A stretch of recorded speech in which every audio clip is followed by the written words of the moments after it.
and gentlemen, let's go. Let's go. We ain't got no time to waste. Let's go. You are now listening to Jason Anderson, and you are in the zone. You're in the zone with Jason Anderson on Sports Radio 810 WHB. Fielders on the left side for Judge, and here's the 3-1. Drill deep to left field. There it goes. Number 60. Slide over, babe. You've got some company. Aaron James Judge has tied George Herman Babe Ruth with 60 home runs. You're in the zone on Sports Radio 810 WHB.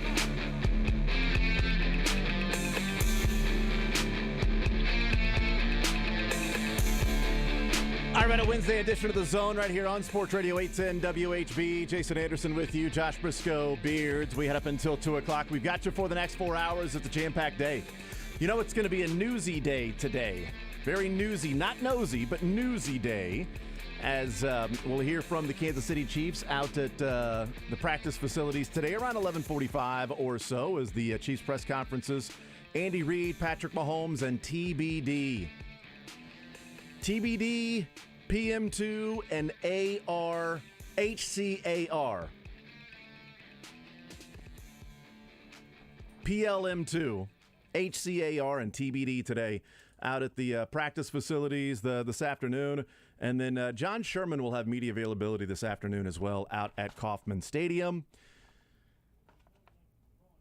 I guess the last night game during the week out at Kauffman, because after today there's still 4 more games left in the homestand. It's just day game tomorrow and then Friday, Saturday, Sunday. If you wanted the full allotment of media, today's probably the last opportunity to have that done. Also, at the end of the season, they typically give we'll hear from the owner, we'll hear from the GM.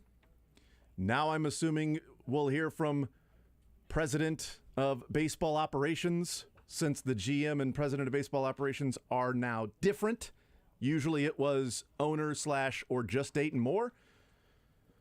Now we're going to hear from John Sherman coming up in the this afternoon out at Kauffman Stadium. So we'll have that for you as well. Cynthia Frelund will be our guest coming up at 11 o'clock. She will not talk Royals with us. We'll talk the NFL. She's NFL Network's analytics expert, and she joins us each and every Wednesday.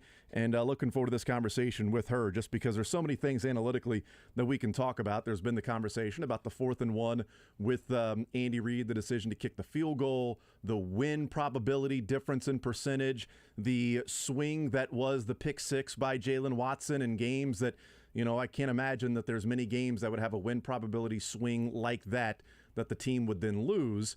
The Chiefs obviously did not end up losing that game. So we'll talk with her about those things. Short yardage situation for the Chiefs, how important that is. I know it sounds incredibly important, but when your offense is built on picking up chunk plays and moving the ball down the field and being pretty efficient and not really being in positions to have 3rd and 4th and short very often, then how really big of a deal is it a death knell, you know, that they'll get into the AFC Championship game in Buffalo and they've got a 2-point lead with 2:15 to go and Buffalo's out of timeouts and it's a 3rd down and 1 and they lose 2 yards. And they punt it, and Buffalo goes and kicks a field goal, and you lose. And you go, told you, short yardage situation has been the issue all year, and it cost them at the biggest moment. I don't know. We'll see. Or maybe they just go and pick up first downs, and it's like, they take a knee. Or maybe they don't get there. We'll find out. Cynthia Frelund coming up at 11 o'clock. Again, Chiefs press conferences, and then Mick Shaffer will join us in the 1 o'clock hour. KSHB 41 Sports Director. He's brought to you by Kona Big Wave. But we'll get some shot clock reviews today as well.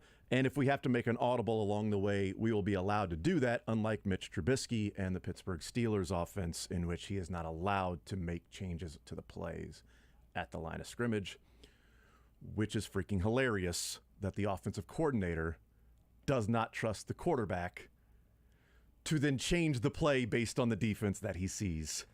But other than that, things are going fine. A Matt Canada offense is a finely tuned machine, Jason. Isn't it, you can't just go changing stuff. Defenses might not be able to guess what comes next if you do that. Yeah, I don't know what the issues would be. Yeah, hold on. He's just yelling things out. Well, he's clearly not audibling because he's not allowed, which is a fun thing to have that out there. Is that like playing chess? Yeah, he's not allowed to audible. Then he gets in there and he's just changing plays all over the place like willy-nilly, just like, all right, you go there, red 7. I don't know what that is. Will you just go stand over there, man? I've recently learned about a strategy to be better at chess. Don't know if you've been on Twitter the last week or so. Yeah. But I wonder if maybe that could give the Steelers offense a, kick in the pants, for lack of a better term. Is the strategy to learn how to play? No, that's one that I think I would have seen it in your eyes if you would have known the story I was referring to. I know the story you're referring to. We're not talking, See, right. I mean, that's just, look, there's just been some really interesting technological advancements allegedly in chess. And like I said, I mean, it just, maybe it gives the Steelers offense a kick in the pants. I did not see that. That's I don't know anything about that. The references, We'll talk about it during the break. Somebody out there, they are getting those references, and I'm assuming they are smiling. Keep your third eye open. And they are giving you a little tip of the cap, is what they are doing. So, does that have anything to do with the Queen's Gambit? That was a sort of gambit. There was some sort of gambit there. I don't think the Queen has anything to do with it. Well, not anymore. She doesn't. Yeah, but I'm out if it doesn't have to do with that. All right. So, a number of things to get into today that Lance Leipold talked yesterday, and we'll talk tonight with Hawk Talk at 6:00 right here on Sports Radio 810.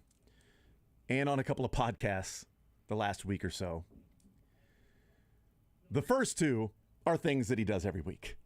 The previous two, like he talked yesterday at press conference, he's having Hawk Talk tonight. He's been on 2 podcasts. This guy's making his media rounds. Has he forgotten about football? Yeah. Well, I guess weekly he does his press conference on Tuesdays, and then that Wednesday Hawk Talk at 6:00. But he was on the Ryan Leaf podcast and the Greg McElroy podcast over the last few days. So a couple of clips from that that we'll listen to, and then clips from yesterday's press conference with Lance Leipold, because, boy, a lot of the conversation has almost zero, well, I shouldn't say that, has little to do with Duke this weekend and, like, the specifics of what does Duke do? How do you do this? How do you do that? There was certainly some of that at the press conference yesterday, no doubt. But even on the Border Patrol yesterday with Nate, wasn't a whole lot of like, hey, let's get into Duke this weekend. It was all about, you're in this position. How'd you get the buy-in? You're 3-0. You as a coach, chip on the shoulder. Do you have that? How do you stay motivated when things are starting to really head in the right direction and you're seeing success, and maybe success for some of these players for the first time, especially at the collegiate level? All of those things, that's really what it was about, and that's what the KU program is being talked about right now. It's not necessarily Duke specifically this weekend, whereas last week it was about Houston, right? It was about KU Houston. How do they beat Houston? What can they do? Jalen Daniels, do they have enough? Houston losing to Texas Tech in overtime, are they going to be extra prepared and motivated and ticked off that there's no way they can lose? Is Kansas now not going to sneak up on anybody because they just went to West Virginia and won, and they're 2-0 and all of this stuff? And this week it's about Lance Leipold, Nebraska. Look at this KU football program. Look where they're at. They're getting votes in the AP poll. How'd you get here? Can you sustain it? What's going on with the players, your coaching staff, and continuity? How do you move forward with this? Can you keep them motivated? Do they get full of themselves? Is it easier to start to find success rather than actually sustaining success? Not a whole lot about Duke this weekend. And I'm not saying that's a bad thing to where now all of a sudden they're going to lose to Duke. I think that's the state of where this Kansas program is over 3 weeks as to what's taking place. So I want to hear from Lance Leipold, and we'll get into some things about the Chiefs. But I want to start off with the fact that John Sherman is talking today. And we found out about it like 10 minutes ago that he's going to be talking at 2 o'clock today or sometime this afternoon. So we will hear from the Royals owner about where he thinks the franchise is, where he thinks the organization is, where it's going, his satisfaction or dissatisfaction with what the current state of the Royals team is, in the organization moving forward? Restructuring in the front office? Restructuring in coaching staff? Announce that they're going to build a stadium downtown? That these are the plots they're looking at, and they are fully moving forward with this will be a downtown baseball city in the near future, relative term, but you decide whatever near future is to you.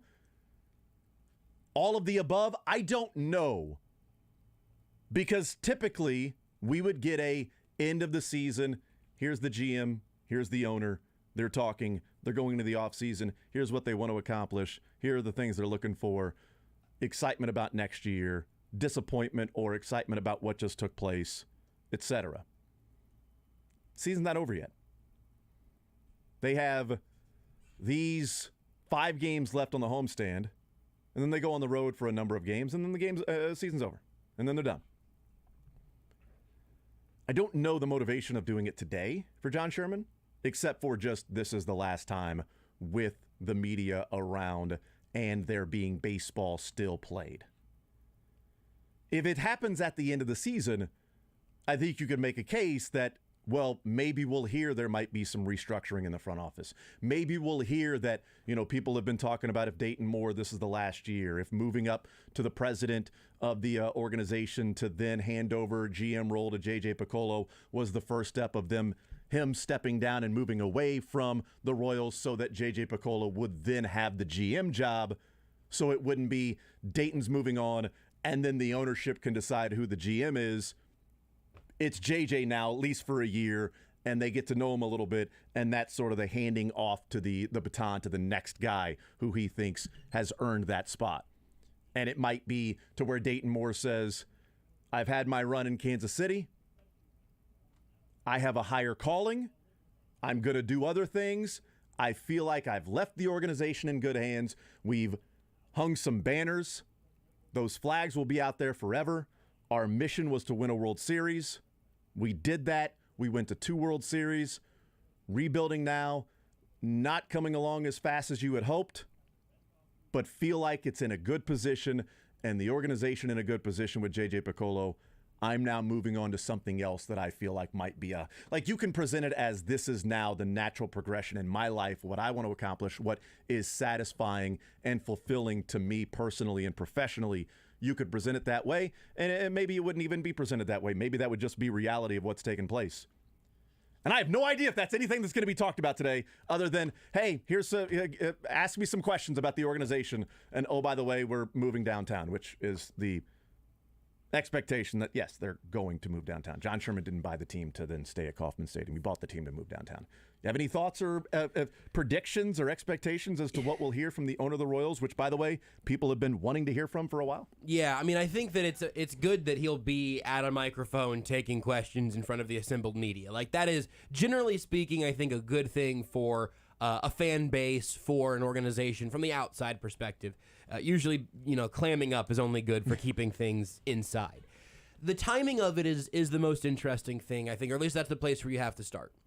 Because if he came out today and announced that a whole bunch of heads were about to roll, doing that with a handful of games left in the season, knowing that you would have to have an interim manager for Mike Matheny, an interim GM while you go on your, president of baseball ops. Well, I'm going to keep calling him the GM until I think he probably isn't anymore. GM emeritus. But yes. The GM is still in the title somewhere. Somewhere in there. But maybe you say, hey, you pull the trigger there right now, and I just think it would put a weird fog cloud around the rest of this season.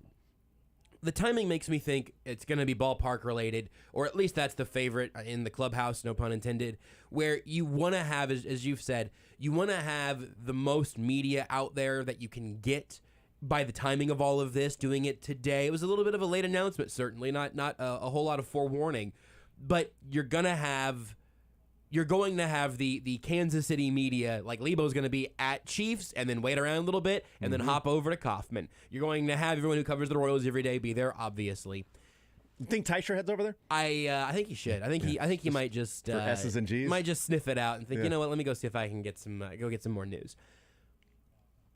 I don't necessarily know that that's the way you do it if it's something that you're going to perceive as bad news. The total curveball would be that John Sherman is owed more credit than I'm giving him, and he's realized that announcing a cleaning of the house would be a positively received story in Kansas City.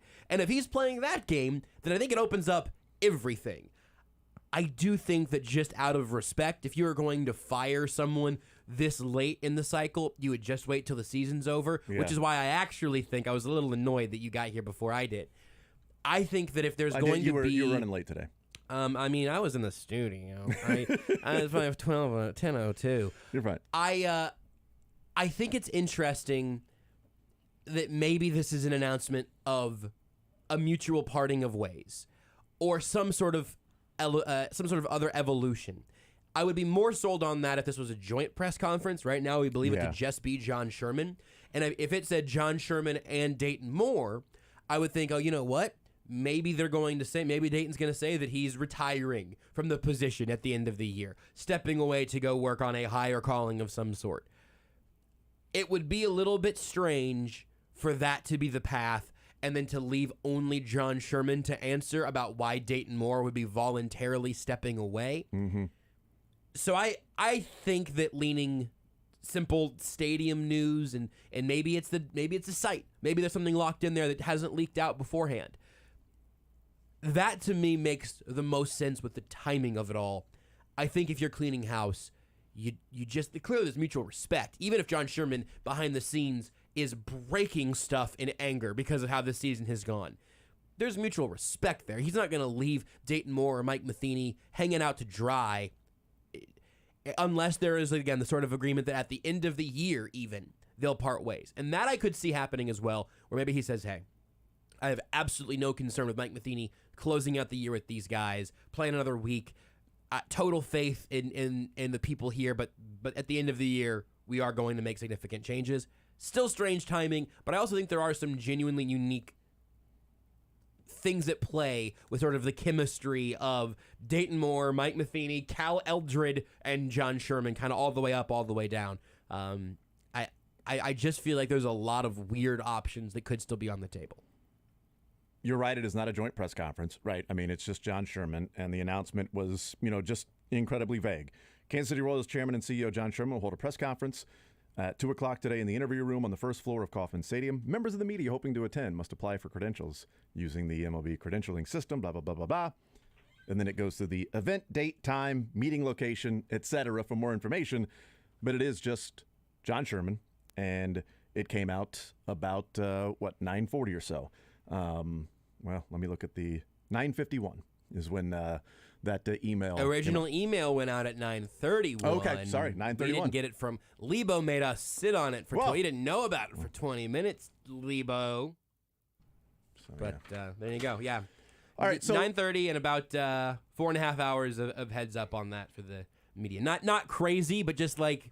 This wasn't planned a month ago. This has not been on the calendar for a month. One other thing that I thought about is, the timing of it, I guess, would make sense if you're not going to wait to do a end of the season State of the Union, State of the Organization.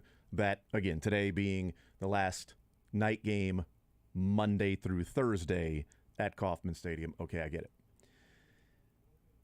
Any chance that this is... I want to get in front of the media to answer questions about what's going on organizationally from development, R&D, drafting, scouting, minor leagues, pitching development, pitching lab, analytics, hitting overhaul, pitching overhaul that has to take place. Any chance this is I don't want to wait another month and a half. Let's get to it right now. And with the 3 reporters that used to be beat writers on the Royals. Follow-up on this was terrible, too. Those 3 guys then having as well reported of a story and sourced with many people, not just one particular person that might be an ex-lover that feels wronged, that there were plenty of people, anonymous or not, that had sort of the same thoughts about what's going on in the Royals organization. The idea that anonymity in a circumstance like this speaks to anything other than perhaps a distrust of some of the organizational pillars there is. We never got to it on the show because we have football to talk about, which has mercifully led off most of our lives since then. But Dayton Moore saying we've always been very accepting and really willing to take criticism. No, I mean, you can't say that when, the immediate response to this is what, many people have talked about and quoted. Anytime somebody does something anonymously, first of all, I think it's disrespectful, lacks integrity, and I think those comments come from somebody criticizing simply with a critical spirit. Okay, so anytime, this is a direct quote, anytime somebody does something anonymously, first of all, I think it's disrespectful. Well, Bo Jackson gave hundreds of thousands of dollars to the Uvalde community to pay for all of the funerals of those that were tragically lost. Anonymously, he did not want his name to be out there. It was then leaked and released by somebody within the government in Uvalde, and Bo Jackson wasn't happy about it. He did that anonymously. The idea beyond that of, that piece wasn't, quote, it wasn't factual, and it left out a lot of important things that I think speak to the upside of where we are and where we're going with our pitchers. For example, Dayton. What is it? No examples. Name your bleep, man.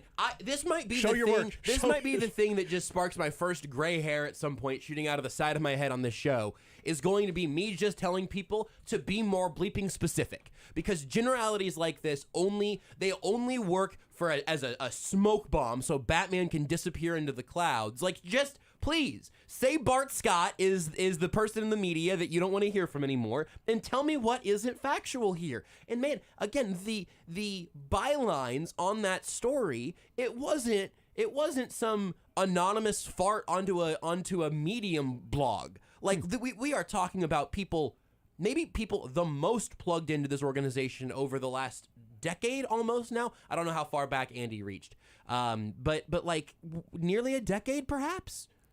And maybe John Sherman wants to talk and just simply address what a lot of people have scoffed at and been taken aback by, of the, quote, we're not disappointed one bit. We're really excited about where we are. Quote from Dayton Moore. Like, that can't be a quote from your president, the organization, when they're pacing towards a 90-loss season and, almost maybe 100 losses again, right? I mean, what's their record right now? They are 59-89.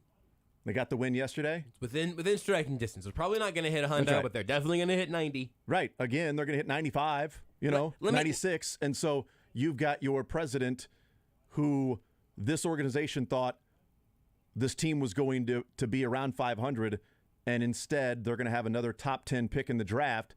And the president of baseball operations says, we're not disappointed one bit. We are excited where we are with yet another bad, awful 100-loss or damn near close to 100-loss season going back to 2017. But here's the thing that, and by the way, one other element that for what John Sherman could do, maybe John Sherman comes out today and says, hey, we have been disappointed, but we're also sticking with this crew again for next year. Absolutely, could be. The timing would make sense for a little vote of confidence with a few games left. Absolutely. So be ready for that. Because then if you're going out recruiting, early signing period coming up in December, you want the recruits to know that this guy's going to be around. You don't want to be negatively recruited against. Maybe you get another 1-year little lame duck sort of extension for Mike Matheny. 1-year extension, that's right. If John Sherman comes out today and says we are disappointed one bit, we're disappointed several bits in how this season has gone, that cannot be the end of the sentence. I don't have like a bloodlust for Dayton Moore. To be honest, and this might be even more damning, I'm just sort of apathetic towards it. I know what this organization largely is. I know about the pitching. Some of these young hitters were exciting for the 1 month of the year that the Royals felt relevant, whenever they were fun and interesting and before football started. I'm just sort of ambivalent to a lot of the ways the Royals have allowed many of us in this city to just sort of forget they're still playing baseball. But with that being said, I'm just sort of ambivalent. Dayton Moore won a World Series here. Seems like a nice fella. I'm frustrated with many of his comments this season, such is life. But if John Sherman says we are disappointed, and there is not a sentence about Dayton Moore no longer being, whatever form you want to put it, the head honcho in this organization, or at least naming some specific frustrations with Dayton Moore having many of these comments publicly over the last few months. Time after time. It's, well, hey, if you're going to blame Cal Eldred for Jackson Coar, you better give him credit for Chris Bubich. And then you go, oh, if you're going to give him credit for, you're going to blame him for Chris Bubich, you better give him credit for Daniel Lynch. Daniel Lynch with his 5+ ERA now. And you're going, okay, well, there's just been a very defensive energy around the Royals this year. And I think it's probably because Dayton Moore does know that this organization is underperformed. There has to be disappointment from the top in this ownership group. And if this is the statement today, we are disappointed, but we're going to keep it together, then you're not very disappointed. Because if you're very disappointed with how things have gone over the course of this year, even going back into last year, then you would make some sort of meaningful changes. So I think there will be some changes between right now and the start of next season. Again, I don't get any joy from trying to run Dayton Moore out of the organization. If he wants to do organizate Royals charity stuff in this community for the rest of time, he should absolutely be invited to do that. But if you're disappointed and you're John Sherman, we're all trying to find the guy who did this. We're all trying to find the guy who could do something about this, and that's John Sherman today, perhaps. We'll take a break, but since 2017, 104 losses, 103 losses. 2020 they were pacing for 92 in only 60 games, but that was a winning percentage of 92 losses. 88 last year, already 89 this year, pacing for 95, right around there, 94, 95, probably more than that. I haven't done the exact math on it. In fact, a sub 400 winning percentage, probably around 96 losses. And I think this is an important press conference for John Sherman. I'll elaborate a little bit more on the other side of the break. Winning cures all. You start winning, it's a cure-all, right? People love it. People show up to the ballpark, all of that stuff. But you want a new stadium, and one of the issues this year that fans have been really frustrated with is the packaging of messages, the messaging on what this organization is, where they're going, and missing the mark. And John Sherman can't double down on that and expect to have trust from the fan base that he will then ask to help him build a stadium downtown so they can start to recoup the money that they have lost since buying the Royals a couple of years ago. We'll elaborate a little bit more on the other side of the break on that. 913-912-4810, more Zone next. Want to see more of The Zone? Watch the show live on the Sports Radio 810 WHB Facebook, Twitter, YouTube, and Twitch.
The Zone with Jason Anderson. You know, he does it kind of like a dead fish. Weekdays from 10 to 2 on Sports Radio 810 WHB.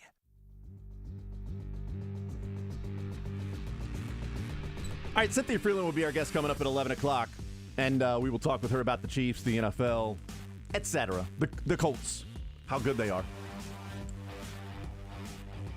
Not very, but you can still say, hey, how good are they? They're not. Okay, great. On the spectrum somewhere. Absolutely. From, on a spectrum of good, they're just at the very low end of good. So, 913-912-4810. A lot of texts coming in on the conversation around John Sherman talking today to the media. Text says, Sherman's going to announce Dayton Moore a lifetime contract and a Hunter Dozier extension. Well, that was close to what Beards said. Beards, what did you have? You had a Dayton Moore lifetime contract. And I said they're making Dayton Moore super president of baseball operations for life, and also Cal Eldred's going to be the new manager. That's right. That's right. I strenuously object. He's super president. Super president, yes. That's right. Tex says maybe he's announcing Tom Brady's retirement. That would be odd. Tex says this feels like a 100% firing press conference. I don't know that it feels like why today. That's it the could whole be. thing. That's on the table. That is an option. Unless you really are going to say we're firing everybody effective in like a week and a half, it's a weird time to do that. Is Cal Eldred going to be your interim manager? Does that make people feel any better for 10 days or whatever it's going to be? Tex says John Sherman wants to beg for money for his new stadium. He should be apologizing to the fans for letting us down. That would be disappointing. Tex says Tigers just signed a GM. We're behind them now going forward. This text says some of us are getting the Wedding Crashers reference and smiling, but not Brisco. I learned during the break that Bradley Cooper, first of all, was in Wedding Crashers. Second of all, that his character's name is Sack Lodge. Sack. That's a Sack Lodge. Sack attack. Sack. That's right. And he plays a misogynistic, just jerk, total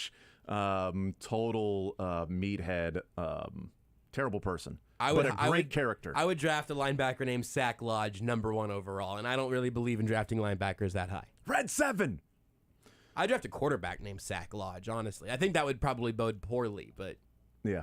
Tex says Dayton sounds like he's untouchable and beyond criticism. He's been like that since 2015. 14 and 15 are the exception of his tenure, not the norm. His performance has been very poor otherwise.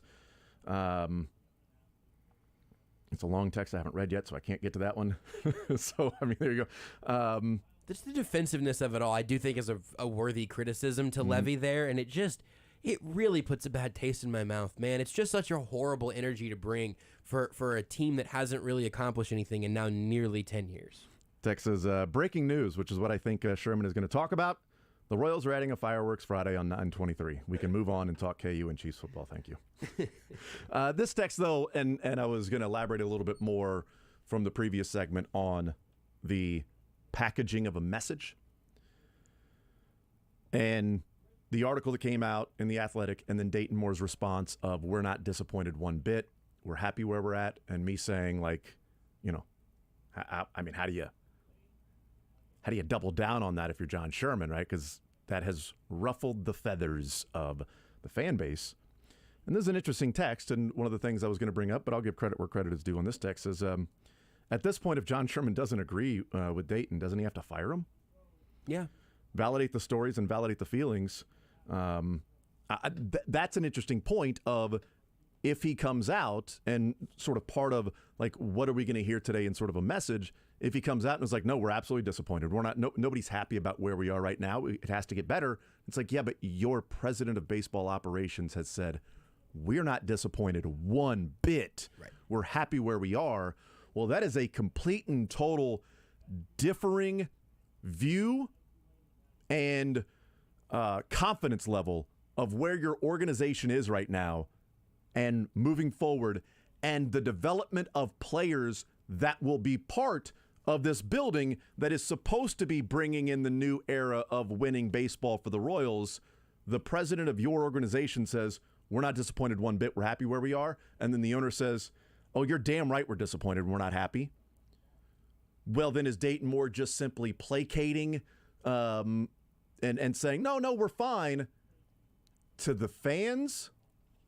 But then that's also not being the accountable organization that they have talked about being, and accountability being that if you're just going to say, no, we're good, we're happy where we were, we're not disappointed, we're excited about where we're going.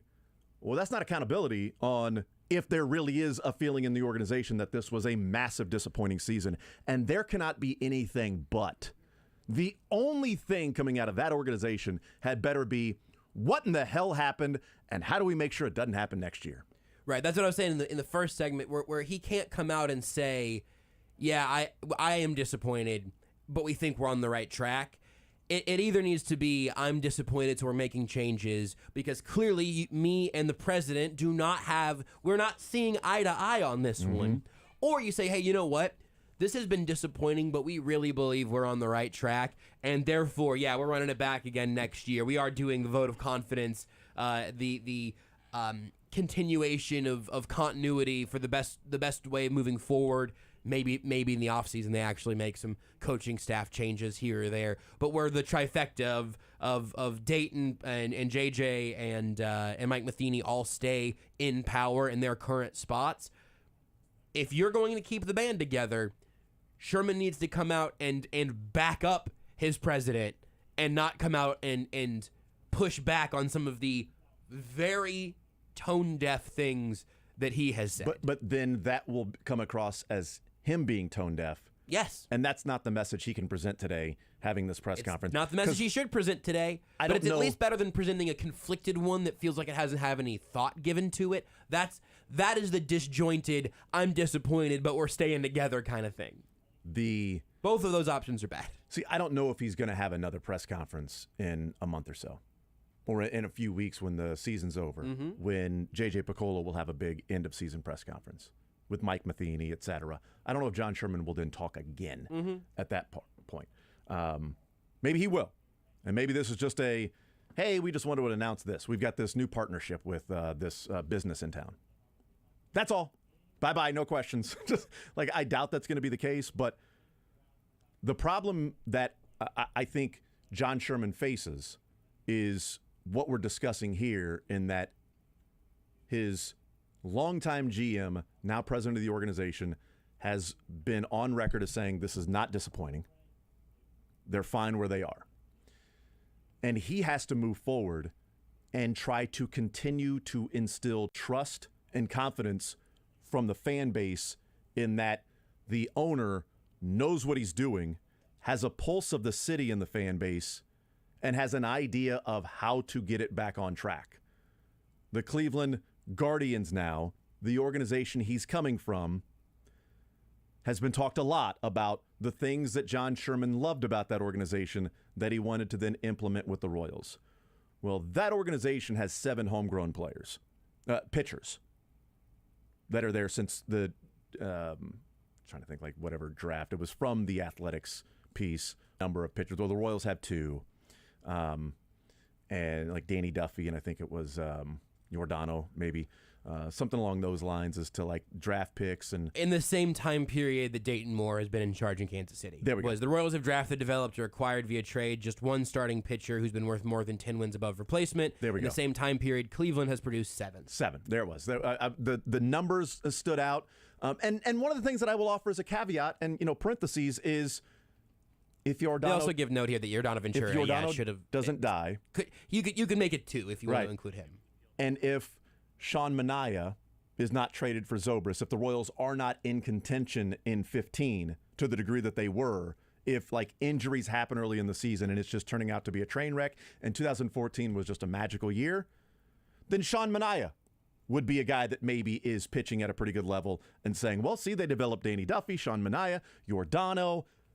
Maybe there's a different view on the Royals' development of pitchers. Maybe Sean Manaea develops differently from that point on. That's right. Yeah, maybe he's not a guy that, goes out and has a no-hitter. Maybe he's a guy that's just like, okay player. But when reading the Athletic piece, there were a number of things that I wrote down after I read that over the weekend, and we haven't got to it yet because there's been plenty of other things to talk about. To me, the issues are, when we're talking about pitching development, is it scouting? Is it drafting? Is it developing? Is it coaching? And like the developing part of it being the technology, being the, I think, 2 levels of the analytics. One is even having those in place. Well, there's 3 levels. Having it in place. 2, interpreting the data. 3, implementing the interpretation of the data to then develop pitchers at a higher level, at a greater success rate. It's not just about, well, they need to focus more on analytics. Awesome. I need to focus more on lifting weights. Cool, I'm focusing on it. I'm just not doing anything about it. I'm not disappointed one bit in my current muscle mass. That's right. I need to focus more on my heart health. I mean, I'm focusing on it. I'm just not doing anything about it. We're going to focus on analytics. Great. Do you know how to interpret the information? Do you know how to implement? Do you know how to message the information to the player so that he can improve? And one of the bigger ones that I think the organization has a problem with is packaging a message. That's what John Sherman has in front of him today is what's the message? Is he completely disagreeing with his president of baseball operations? Okay, have you now lost trust in that man's view of what is considered disappointing? Or are you presenting the, no, I understand where Dayton was coming from because we know how close we are? That's going to go over like a wet fart in church. That ain't going to go over well. That's weird. All of my wet farts in church usually got a pretty good laugh. Do they? Mine is special. Peace be with you. And with you. Thank you. Where's our next? Follow the show on Twitter at J810Anderson, at JB Brisco, at Beards McFly, and at Sports Radio 810.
The Zone with Jason Anderson. In 600 career plate appearances. Weekdays from 10 to 2 on Sports Radio 810 WHB.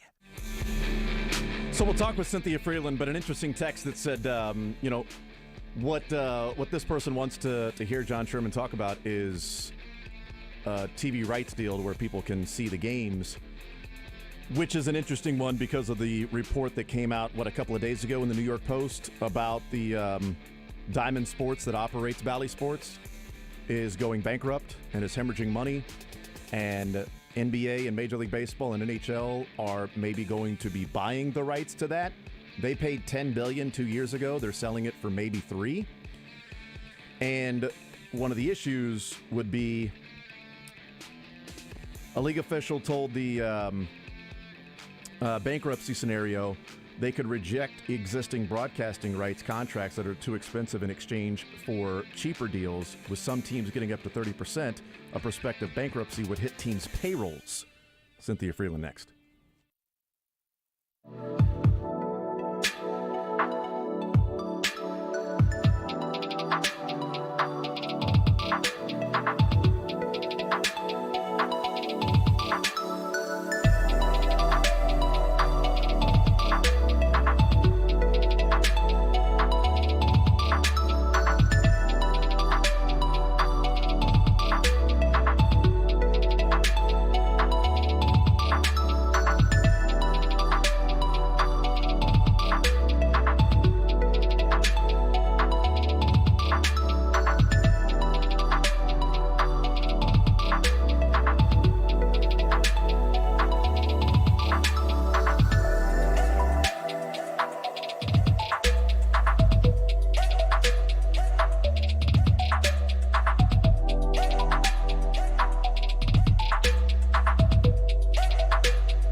The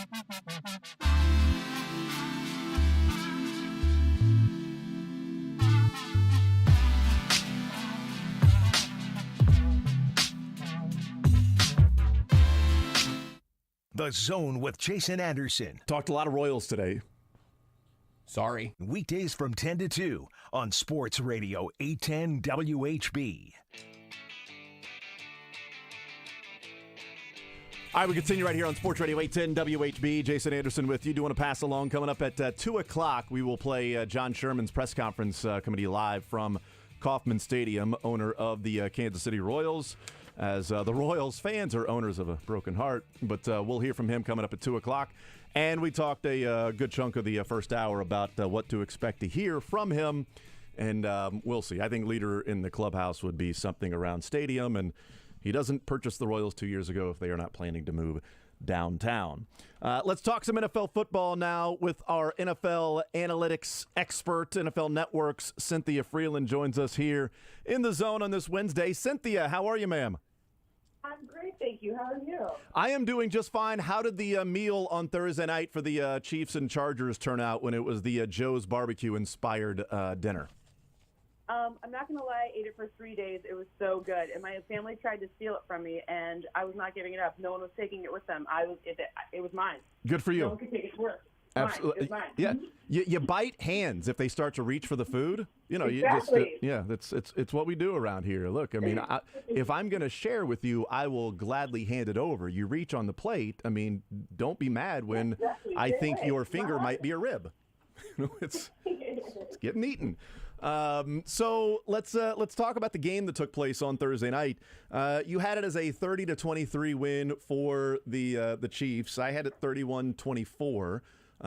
So we were really right around what the score ended up being, just not the way I thought they would get there. So like the picture at the end was painted, right? It's going to be around, it was 10, then down to 3. But right around there, it's just how does that painting come together? And it is not what I expected. What did you see from that game and the Chiefs winning a game in which they were trailing and looked like they were outmatched most of the game, and they end up somehow taking a 10-point lead at one point? Yeah, when I look at this game, it's I think the word I'm going to use is it's a good evolution point. Like, sometimes it's bad to start the season the way that you've seen, for example, the Bills right now being so dominant that they haven't had to overcome much adversity. With the Chiefs' schedule, like, a little adversity is okay as long as you end up on the right side of it, right? Because there are new situations to encounter.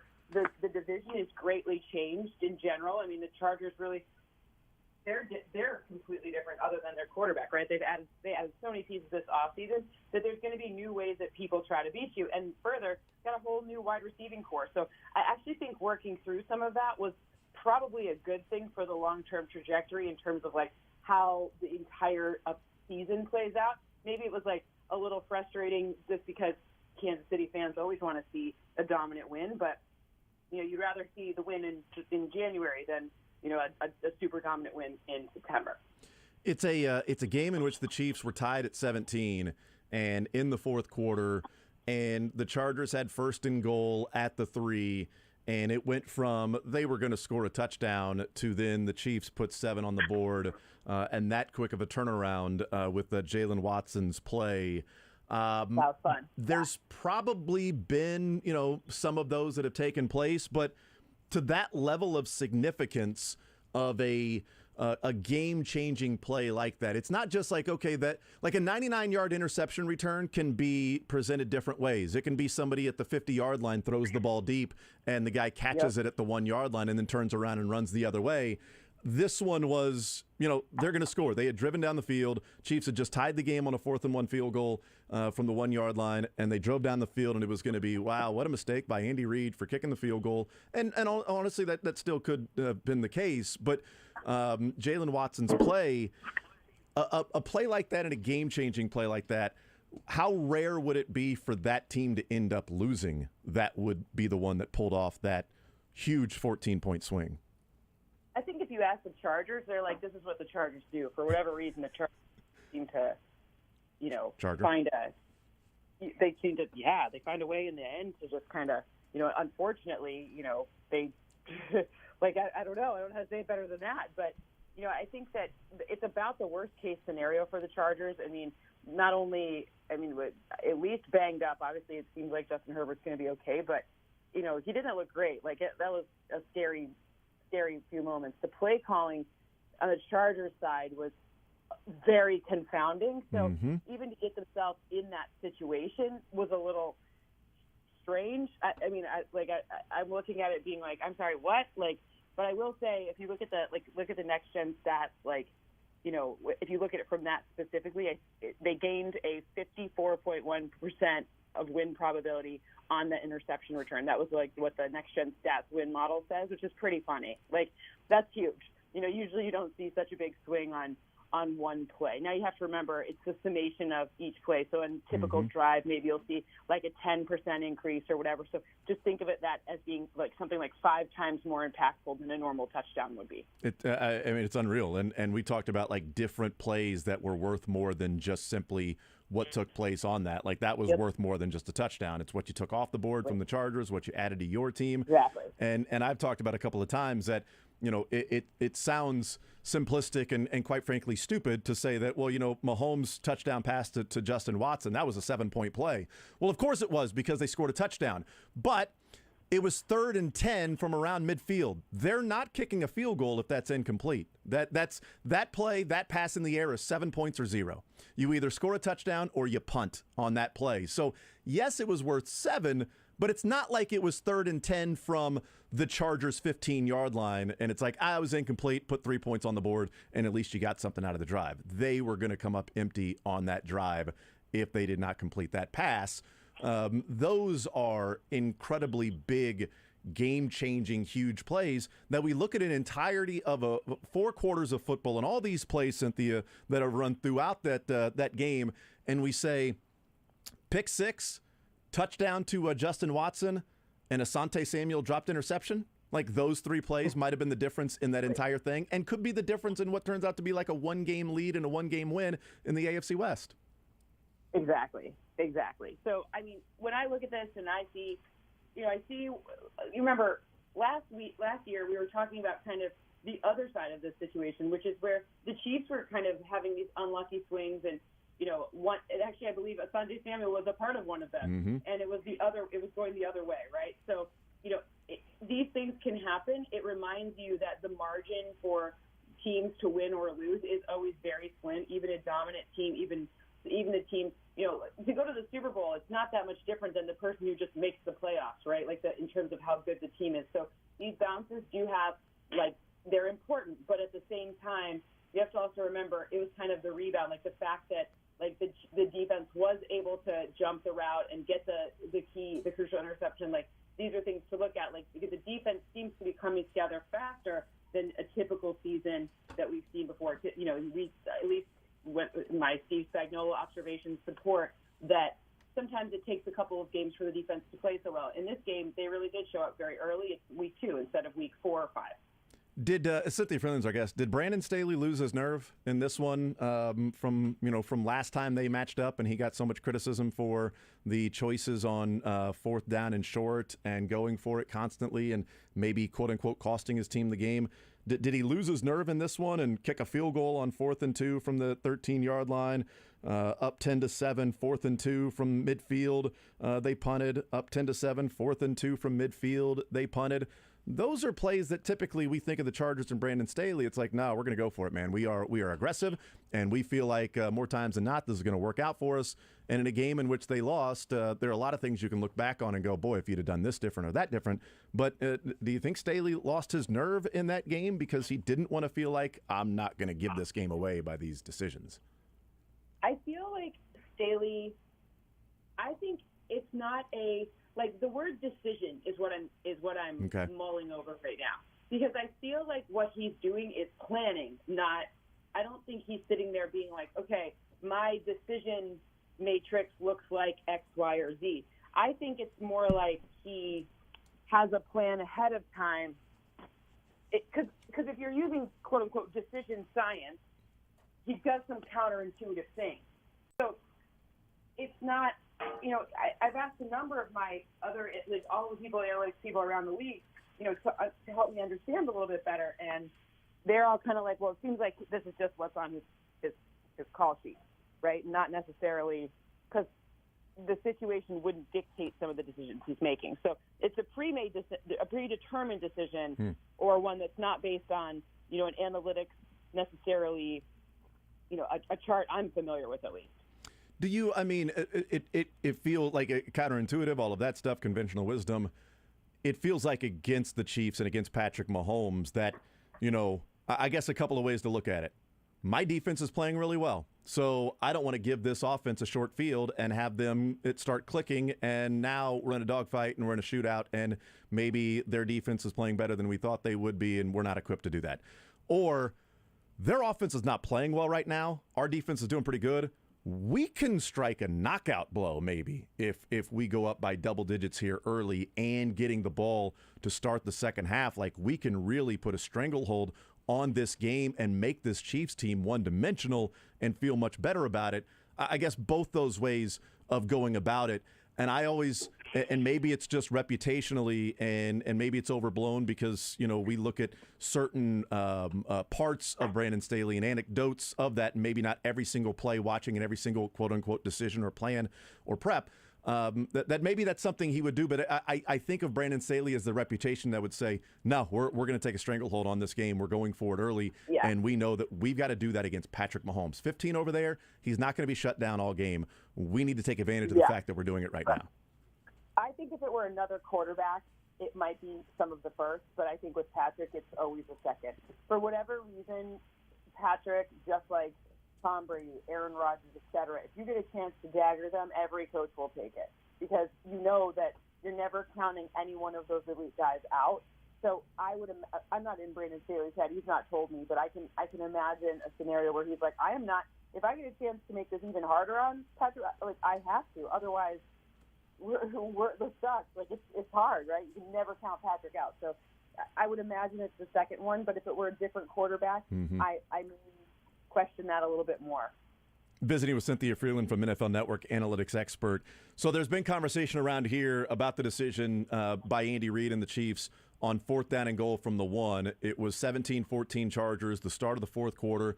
They had time to think about it on the 3rd down play, shovel pass to Travis Kelce that was stopped. They had 4th and goal from the 1. In the break between the 3rd and the 4th quarter, they come out and they kick the field goal. That has been much discussed. What did you make of the decision by Andy Reid and the Chiefs to kick the field goal there from 4th and goal at the 1-yard line to tie it up at 17?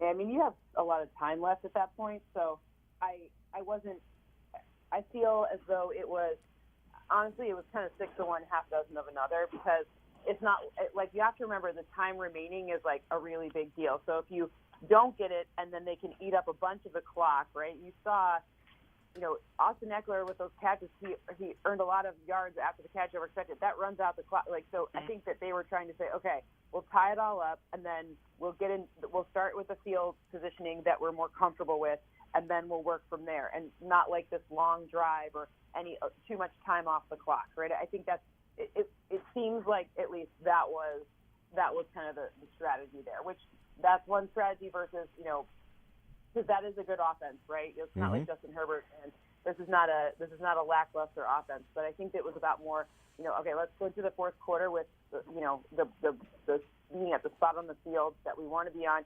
There were a little bit, I'm looking at the number of pressures that Chris Jones and Frank Clark had. They weren't getting a ton of pressure. Both were under 8. One was Chris Jones was 7.5%, 3 pressures and 2 sacks on 40 pass rushes. Frank Clark had 3 pressures on 35 pass rushes. It's just 9%. So, it's like that wasn't happening very well. So it's like, all right, let's reset and let's value field position over trying to get the lead. It's interesting because at that time we heard from Andy Reid on Monday. And he was asked about that and asked about, analytics and the math and decisions that go into that or prep that goes into that. And Mike Frazier, who was their analytics guy, Andy said that, he's on the headset with him. So in between the 3rd and the 4th quarter when they're talking about that, he's talking with him and he's giving him the scenarios about what to do here and what maybe the math and the analytics say. And this is where I think there's a disconnect between those that enjoy the analytics and study the analytics and like as much information as possible, and those that maybe look at it and say it's ruining the game and all you're doing is looking at a spreadsheet and saying, well, math this and math that, so all we're going to make our decisions based on that only. This decision by Andy Reid flies in the face of that. He has the information from Mike Frazier. Here's what Mike Frazier's suggestion is on this is what the analytics would say. He thinks of that, and then he takes into account, oh, by the way, we can't pick up short yardage situations. We've been stopped on 2nd and 2, 3rd and 2, 3rd and 1, 3rd and 1, 2nd and 1, and 3rd and 1 in our last 6 opportunities in 2nd and 3rd and short. So we've got to take that into account. Also, if we don't pick up the touchdown here, there's a chance Patrick Mahomes, next time he touches the ball, he won't have an opportunity to at least tie the game. I kicked the field goal here. I know for a fact the next time the Chiefs get the ball, Patrick Mahomes touches the ball, at worst, he can go down and tie the game. At best, maybe he can take the lead if you hold him to a field goal or they punt the ball. So he takes the information from Mike Frazier, takes the information of what's going on in the game, and says, game flow, what I'm seeing with my eyes, I got to kick it here. We got to take points. And to me, that's as good as you should probably hope, right? Like, you can't be all or nothing and every time out of the gate. Like against the Cardinals last week, yeah, go for it, Andy. You were moving the ball. But against the Chargers in that situation, like, you don't press you pick up a touchdown button on 4th and 1. I also think it's funny when people, like, act like it's, you say all or nothing. I think it's funny when people act like it's never a decision, right? Like, it's just like your whole life. You want the most decision. You have. I liken it to, like, you're gonna you got to go to a new destination. You look at Waze, right? And you're like, you know what? I don't want to take the 405. I live in Los Angeles, so the 405 is a mess. I just don't want to go that way. It stresses me out. Like, I'm aware this one might be 2 minutes faster, but the 2 minutes is worth it to me to not have to be on the 405, right? Yeah. So it's like you're just given the information, and now you can make a decision that feels the best for you, for your team, for the things you know. And Andy Reid has so much experience, and so does Patrick, and so do a lot of these players on this team. So all you're doing is you're giving them, here's what the different routes are. You can choose which driving directions you want to take. Maybe one's 1 minute faster, but is that minute worth it? By the way, I absolutely love that analogy because that has happened to me often. Like, I put it in there. They've got the different routes, and I'm like, yeah, I don't want to take that many turns. Like, I know it's 2 minutes faster. No, I don't want to turn a left turn over 4 lanes in the middle of traffic in Los Angeles. Right. Are you kidding me? I'm just gonna get on a road and I'm gonna go there, and that's gonna be fine. And not like, oh, whoops, I need to take a right here, and here's a side road that I'm gonna take a left to, and I'm gonna go through this residential, cut through so I can save 2 minutes. No, it's a great point. I never really thought about it like that. Cynthia Frelund, NFL Network's analytics expert. I do want to ask you about short yardage situation because that's been a theme this week with the Chiefs because they were 1 of 7 against the Chargers on 2nd and 3rd down and 4 yards or fewer. Like, they could not pick up those short yardage situations. They are 7 of 17 on the season, even against the Cardinals. They're 7 of 17 on the season with 2nd and 3rd down of 4 yards or less and picking up a first down. How important is short yardage success for an offense, or do we only pay attention and look at it when you have a number of those and you don't come through? And with the Chiefs offense, they typically wouldn't in a game have a lot of those because they have bigger plays. I mean, I think it's a little bit of both. I think this is growing pains. I think this is, you have new plays in the playbook. You have new opportunities for different humans. You have things optimized for basically a lot of different, like you're not running the same plays you had for Tyreek. You're just not, right? Mm-hmm. Like, so some of these things are, and sometimes we take for granted, like 2nd or 3rd and short because it feels like it's such a more manageable down than 2nd or 3rd and long. And they probably, think about it, practice, they probably stress more on the longer yardage situations than they did on 2nd or 3rd and 2, 3, 4, you know what I mean? Mm-hmm. So I think part of this is like what you measure matters and what you practice matters. And my guess would probably be, without knowing, just to watch, is that the defenses are probably able in those shorter yardage situations. They, it probably matters a little more to have Derwin James, be on Travis Kelce than it does if it's 2nd or 3rd and they can use more of the field, right? So I just think this is growing pains. And I think this is something where, players in new systems and new players in general, like, have to figure out like what it looks like and how it feels. And they'll figure. That's like, of all the early problems to have, like, that's a good one. You know what I mean? Like, of all the, you're getting into more manageable situations, and it feels like it's hard to fit. Okay, but that's actually a problem that's easier to solve than if you can't get off the field, or if you can't get, 3rd and 17, right? You keep getting in these 3rd and long situations. But while it's interesting over 2 games, I'm not willing to call it like a problem yet. Mm-hmm. Yeah, we went and looked, and it seems like Michael Burton, when they hand off to the fullback, is always successful, and it is, because he's carried the ball 9 times for the Chiefs, and 9 times he's picked up a first down. He's carried the ball 16 times in his career, Cynthia, and he's picked up a first down on 15 of them. So, I mean, I bet he wants that one back. Yeah, exactly. I need to go and look at, because it was in 2020, I need to go and look at the carry that he had that he did not pick up a first down, and whose fault it was. He got that one like the circle. But he's like, this isn't happening to me again. Never. There was somebody else's fault, had to be. But, there's an element of, if the Chiefs say, we are focusing on, 99 other things, and the one thing of short yardage, okay, we're going to be really, really awesome and execute at a high level on this Michael Burton fullback dive. It's going to work every single time, and if we get into a crunch, we're going to do that. Otherwise, we're worried about going from our 25 to the goal line and not thinking of how do we convert 2nd and 1, 3rd and 1. Oh, we're going to do that by picking up another 10 yards. Right.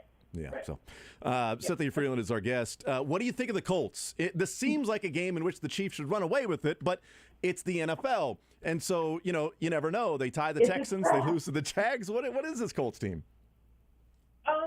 I went back and watched, what's going on. First of all, is Michael Pittman Jr. playing? Is Alex Pierce playing? Because we all know this. When you're playing with you don't even have, their wide receiving core was already not amongst the league's best, and you have, or at least deepest, and you have a guy that's usually your number 3 now being your number 1. That's going to make it difficult, even with Jonathan Taylor. Their O-line hasn't been playing as well as we saw it last season, but a few things that Stuntz really got Matt Ryan. He could not figure that out. He could not figure it out. So I don't think that the season is lost. I don't think it's bad. I don't think they're totally not who we thought they were. They will start to pick it up. To me, the key for them, if they want to have a chance to upset the Chiefs, they've got to be able to pressure Patrick Mahomes, and they got to not use the blitz. We saw actually the Chargers use the blitz significantly more than I would have imagined, but their personnel is a little bit different than what the Colts have, or even what the Bills have when they don't blitz Patrick Mahomes at all, right? So I think that they're going to need to, if they want to upset the Chiefs, they got to get pressure on Patrick without using the blitz, and then they've got to make Jonathan Taylor just go to work and eat up the clock. That would be their formula.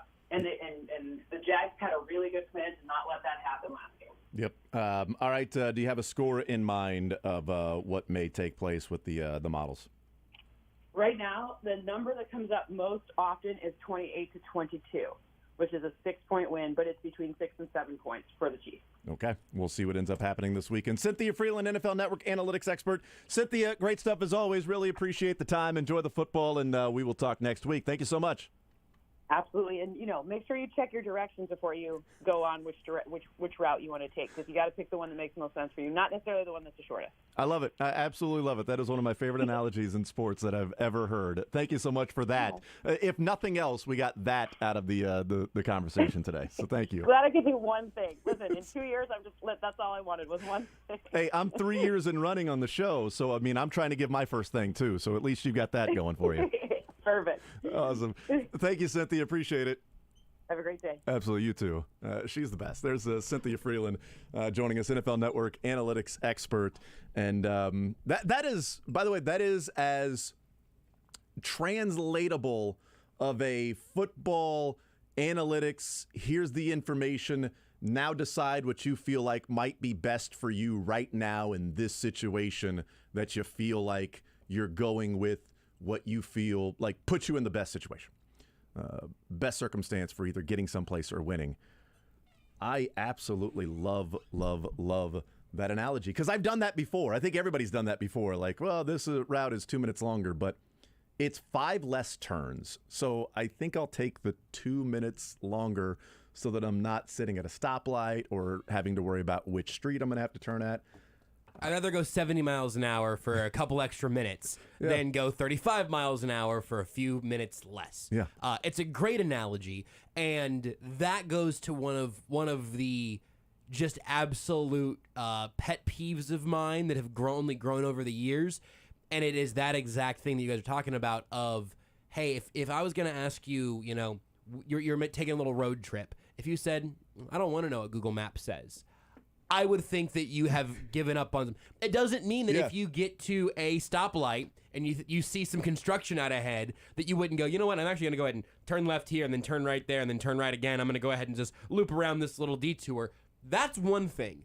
But to voluntarily refuse the satellite imaging of your traffic on any trip other than a nice little drive to and from work, and even that, I got stuck in traffic on the way home a couple of days ago for an hour. There's a big wreck. If I would have looked, if I would have got some more information, stupid. If I would have checked the analytics, You're so stupid. Could have gone a different way. You were so stupid. Instead, this is where I end up. And I think it's one thing we didn't talk about. I know we got a break, and we'll do that here, but just wanted to pass this along real quick. It's one of the things that we did talk about on Monday, just in him talking about Mike Frazier, but not nearly to the degree that we could have with time. And what I wanted to bring up with Cynthia is that there's so much of a reputation of like, well, the analytics, all you're doing is coaching off a spreadsheet. Well, if that's the case, then just have a robot coach it.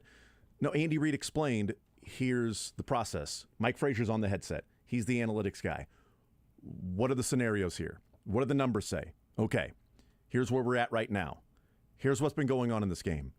We can't get past this front for the Chargers. For whatever reason, we can't do it. We're not successful. And if we don't pick it up here, well, we've just lost 15% in a win probability. We can gain a decent amount, but if we get stopped here, we are now 15% less probable to win the game, as opposed to kicking it. Okay, we're now better than 50-50 of winning the game in a win probability, if that's what Mike Frazier is giving him, and Andy Reid saying, okay, I've got all the information. We got to put it through the uprights. Execution, I might do that, but I guarantee myself when he makes this field goal that Patrick Mahomes, the next time he touches the ball, will at minimum have a chance to at least tie the game when we get the ball back if you're Andy Reid. Tie the game when we get the ball back if you're Andy Reid. So I did appreciate sort of getting an idea and an inside look at how the process goes on, that Mike Frazier is on the headset and they were talking between third and fourth quarter. That's really good to know. We'll take a timeout. We'll come back. We'll continue rolling. We'll hear from the Chiefs coming up about 15 minutes from now. We'll have a shorter segment on the other side. More Zone next. Take the show with you by listening live on 810WHB.com, in the 810 mobile app, or by subscribing to The Zone wherever you get your podcasts.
The Zone with Jason Anderson. You could have also gone. Weekdays from 10 to 2 on Sports Radio 810 WHB. And gone. Is that right? Is that what it is? Just go that route every time. We're having a great day. Could have also gone. What out to Kauffman Stadium at 2 o'clock. You'll hear John Sherman's press conference live right here on Sports Radio 810 WHB. He is expected to address the media around 2. 2 o'clock is the start time, but we'll see what it is about. I'm guessing it has something to do with downtown stadium, things like that. But it could also be a number of different things, because if he's going to be taking questions, I'd guess he'll be getting questions about, hey, are you satisfied with what you're seeing from this? Are you disappointed from what's going on with this organization right now? Do you think you're in a perfect spot? Do you think you're ready to start competing? Do you have to revamp the pitching? Do you think it looks anywhere near what you thought it would 2 years in, this organization coming from Cleveland, and the things that you liked about that?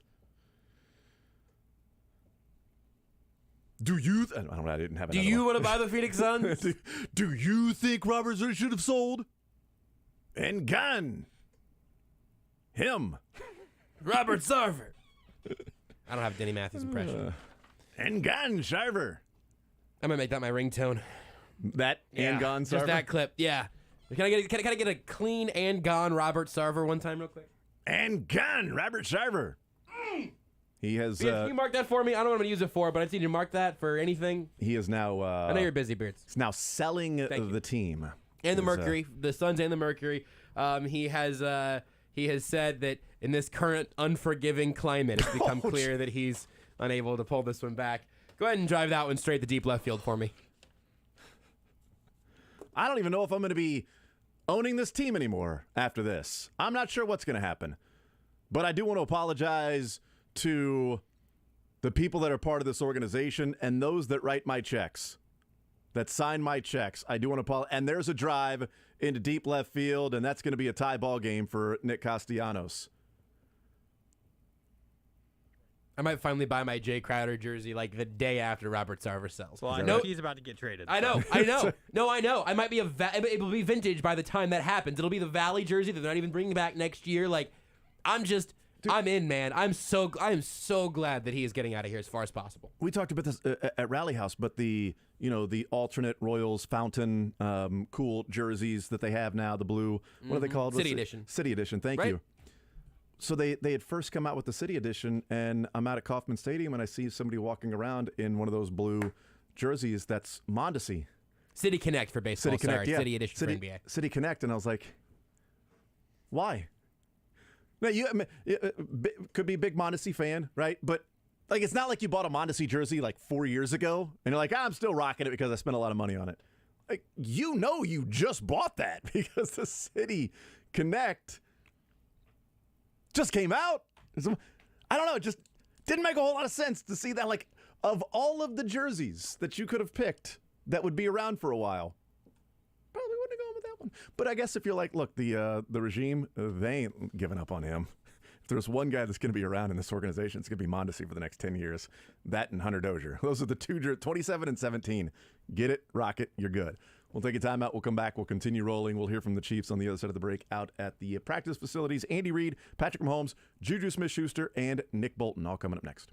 You're in the zone with Jason Anderson on Sports Radio 810 WHB. Are you?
Nation.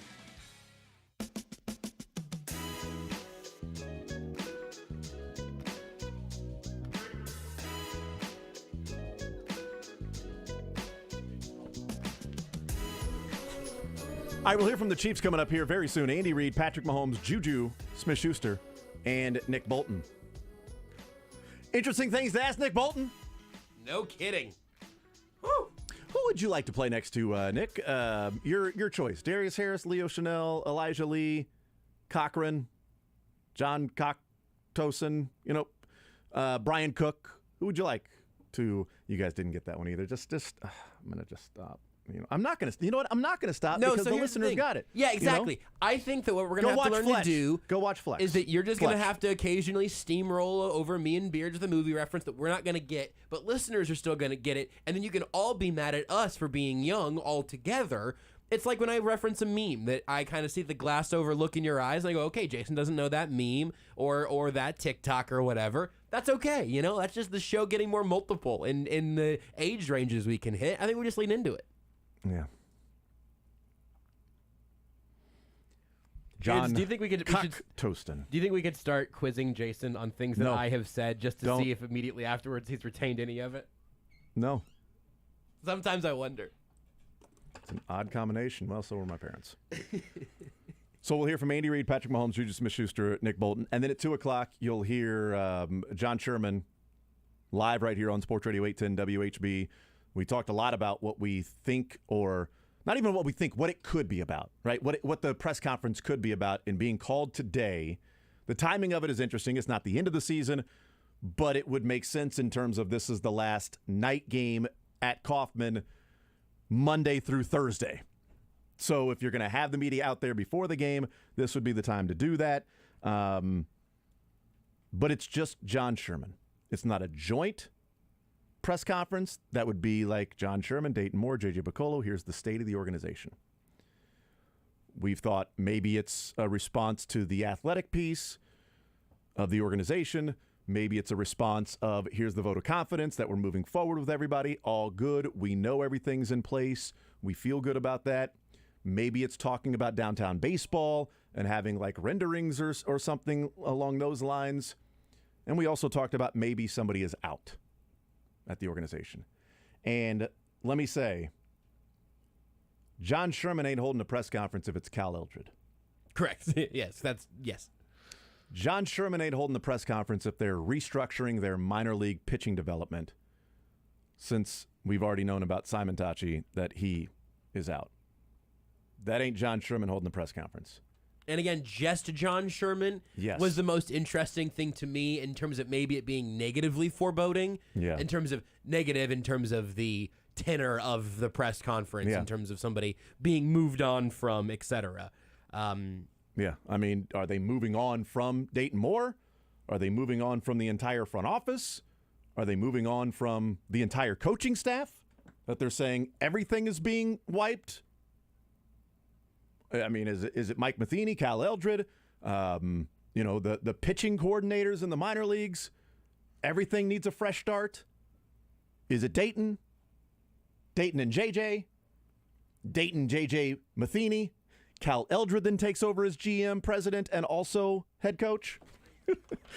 Here's Andy Reid. Well, the guys that won't practice today are Bucker and Dana. So Bucker has the ankle, Dana has the calf. We've had a couple of personnel things go on here. You're aware of Willie's situation.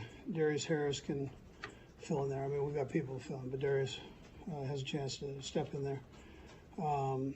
And then we have Bennett Whitling that joined our team from the Rams, previously from Holy Cross, so defensive end. All right. So other than that, we look forward to the challenge of playing the Colts. We know they're a good football team, and in this thing, is record aside, I mean, they're talented, they're well coached, it's a well-organized organization. So we've got to make sure we have a good week of practice, and that's starting today. So that time's yours. Coach Darius Harris, being here, what do you see out of him that makes you think he's ready for this spot time? Yeah, well, he's coming off good preseason. He kind of knows everything. He's a sharp kid, so I think he's tough. Got a good concept of the defense, so I think he'll do a nice job. Physically good size. Coach, with Indianapolis being that close to the playoffs last year, they felt that a quarterback switch was needed to bring in back Ryan. What have you seen the first two games that, gives you signs that not that they're not a good team to work with, because they are, but they've had problems trying to close out? Obviously, they tied with Houston, who wasn't exactly burning the barn down last year, and then last week not being able to score against Jacksonville. Yeah, so this time of the year, you got to prepare yourself for anything and everything. Obviously, Ryan he's proven to be a good player, and so we don't get caught up on all that. That we know what he's capable of doing. So we don't mess around with that. Yeah, we just get ourselves ready to go against their scheme right now. Coach, sorry. Go ahead, Nate. Andy, when were you all made aware of Willie's suspension? Yeah, so they went through Brett. Probably a better question for Brett. I don't know what we can say and can't say on it, but I'd probably leave it at that, and then we can get that to you. I'll check with our people here. So we had an idea. We had a heads up on it. The exact date I can't. Sorry, Coach. On the subject of Willie Gay, I know there's the penalty part of things, but there's also, we talked to him at training camp, and he was talking about his mental health, and we know that's been a subject with him, and he seemed like he was in a really good place and things are going well. And, we can imagine football is very important to the kid. To take him away from that, have you been in competition committee meetings about what's the right way for Willie to not be involved or be involved, and make sure that he's getting everything in the best situation for him personally? Yeah, I mean that's tough to answer. I have been in on those meetings. The league's very sensitive to issues off the field. They're also sensitive to the mental health part of it. So, and Willie and I had a nice visit. We've got Dr. T here, so Dr. T has talked to him, and his position coach has talked to him. Brett talked to him, so he seems to be in a good place that way right now. And he loves to play the game. It'll be a long 4 weeks there, so for him, but he's allowed to come back here after 2 weeks, so we'll have him right here. And but I think he's in a good as good a place he can be with that, and we'll be in touch with him and stay on top of all that part. This could be a Brad Beach question, but is he not allowed, since he's suspended, is he not allowed to appeal it via the CBA, or what is the issue? No, you can ask Brett about that, but those are Chris Shea questions. I'm not gonna. Coach, as a follow-up kind of to what Nate was asking about, in the off season, do you get an indicator, or do you guys just say, hey, we've read all the policies on it, and in the off season we know we're probably going to be losing Willie for a few years? That's something you. Yeah, I mean we had an idea something was going to happen, so we've tried to prepare for it the best we can. So just in case it did. Andy, Darius Harris has been around for a while. You guys had him. He was injured when he was a rookie. You still kept him around. Obviously, you saw something in him. What was it you saw in him that led you to believe he could develop into a pretty good player? Yeah. So I tell you, he's smart. He's instinctive. He's tough. He's got a good grasp of the defense, and Spags does quite a few things, within the scheme. So you've got to be able to process all that, and he does a good job of that. How important does Nick Bolton become over the next 4 games as you're trying to work Harris first and then maybe someone else even in?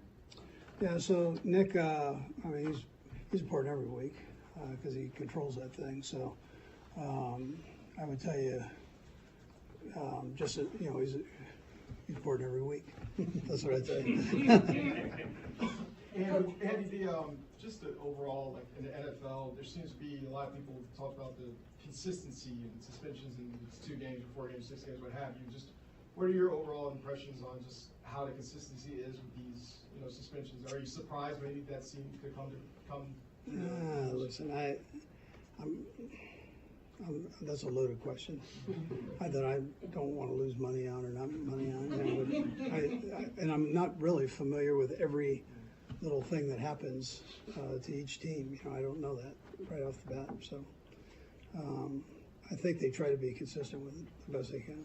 Coach, when you think about the timing of it, after week 2, does that surprise you at all? Did you guys have any indication that it'd be after week 2? Had an idea in this area here. Coach, with Willie Gay is so fast, and his speed, I'm sure, is hard to replace. So what kind of adjustments do you have to make when you don't have that speed in there? Yeah, no, he is. He's a fast player, but we should be okay with that. We should be good with Darius. He'll be all right there. And just given that you guys have sort of a timeline of when a Willie Gay suspension might come down, do you have any indication on Frank Clark at all? I don't. No. Coach, on that, you mentioned the Colts and Frank Reich being a good coach and all that stuff. Just as a play caller and a coach who coaches offense, I don't know if you feel for him or sorry for him, but he's been on this quarterback kind of hamster wheel trying to find a guy. How difficult of a job is that for a coach to try to indoctrinate a new quarterback each and every year to go through that after he had a franchise quarterback there and they kind of had the rug pulled out from under him late in the game before the 1 year? Yeah, so I'm good friends with Frank. He does a heck of a job with it. And it's tough, but he's got some good guys that have stepped in, so done okay for him. So still early in the year here, so we got to make sure that we're right. I'm not concerned about all of that. Is making sure that we do our jobs. Andy, Leo Chenal is a rookie, and he probably would involve a position switch for him. But was he at all a strong consideration for taking Willie's spot? Yeah, he's playing quite a bit at the other spot, so we've just kind of left him there and do the same. We want to make sure we have that taken care of there too. Jeez, Coach, I'm sorry. I keep That's all right. Jumping in too early. I keep jumping before the snap. You talked to Monday about short yardage situations. As you review that, one possibility is using a quarterback sneak, a play that's been effective throughout the history of the league. I just wonder, have you reconsidered that, and why the reason to not use that? Yeah, that wasn't the case on those 2 plays the other day. We had some mechanical difficulties, so we got to make sure scheme-wise, we get we blocking the right guys and go to the right place. There were a couple of mistakes. Have you reconsidered using the quarterback sneak before? Is that something Pat and you have talked about?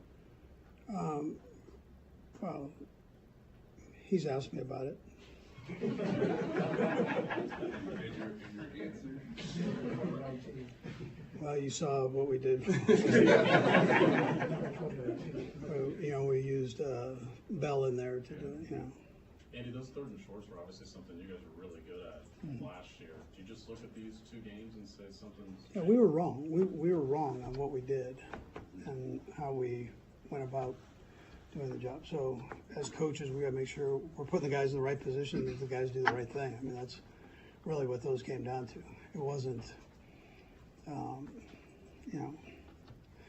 we'll get that thing.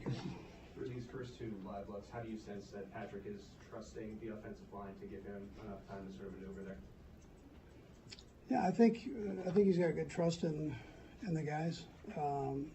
They've gone against 2 pretty good defensive fronts, and we got another one coming up here. This group is fully loaded. They've got speed on the outside, and they've got big, strong guys with some flexibility, run-pass flexibility inside. So it'll be another good challenge for us. But I think Pat's got pretty good trust in those guys. A couple more guys. This guy just got those 2 snaps at the very end. How do you feel that where he's at progressing? Yeah, he's doing a good job. He'll gradually get more every week as we go. So, that game actually was just how it worked out. But I mean, he'll keep getting involved in the game plan more. We'll go Soren and Herbie. Oh, go ahead. Go. Coming off the Chargers game, and then you've got the Bucs next week. How do you keep the guys focused on this week and not kind of skipping over and starting to worry about a tough game into your play? Yeah, well, I mean, you saw the other day. I mean, Sunday that you can't skip over anybody. Not that our guys would, but so much parity in this league. It's crazy. I mean, every game you got to be spot on, and so I don't think anybody's looking at that game. And I sense that there's a big focus on this team. This team is very talented, so you gotta stay on top of that.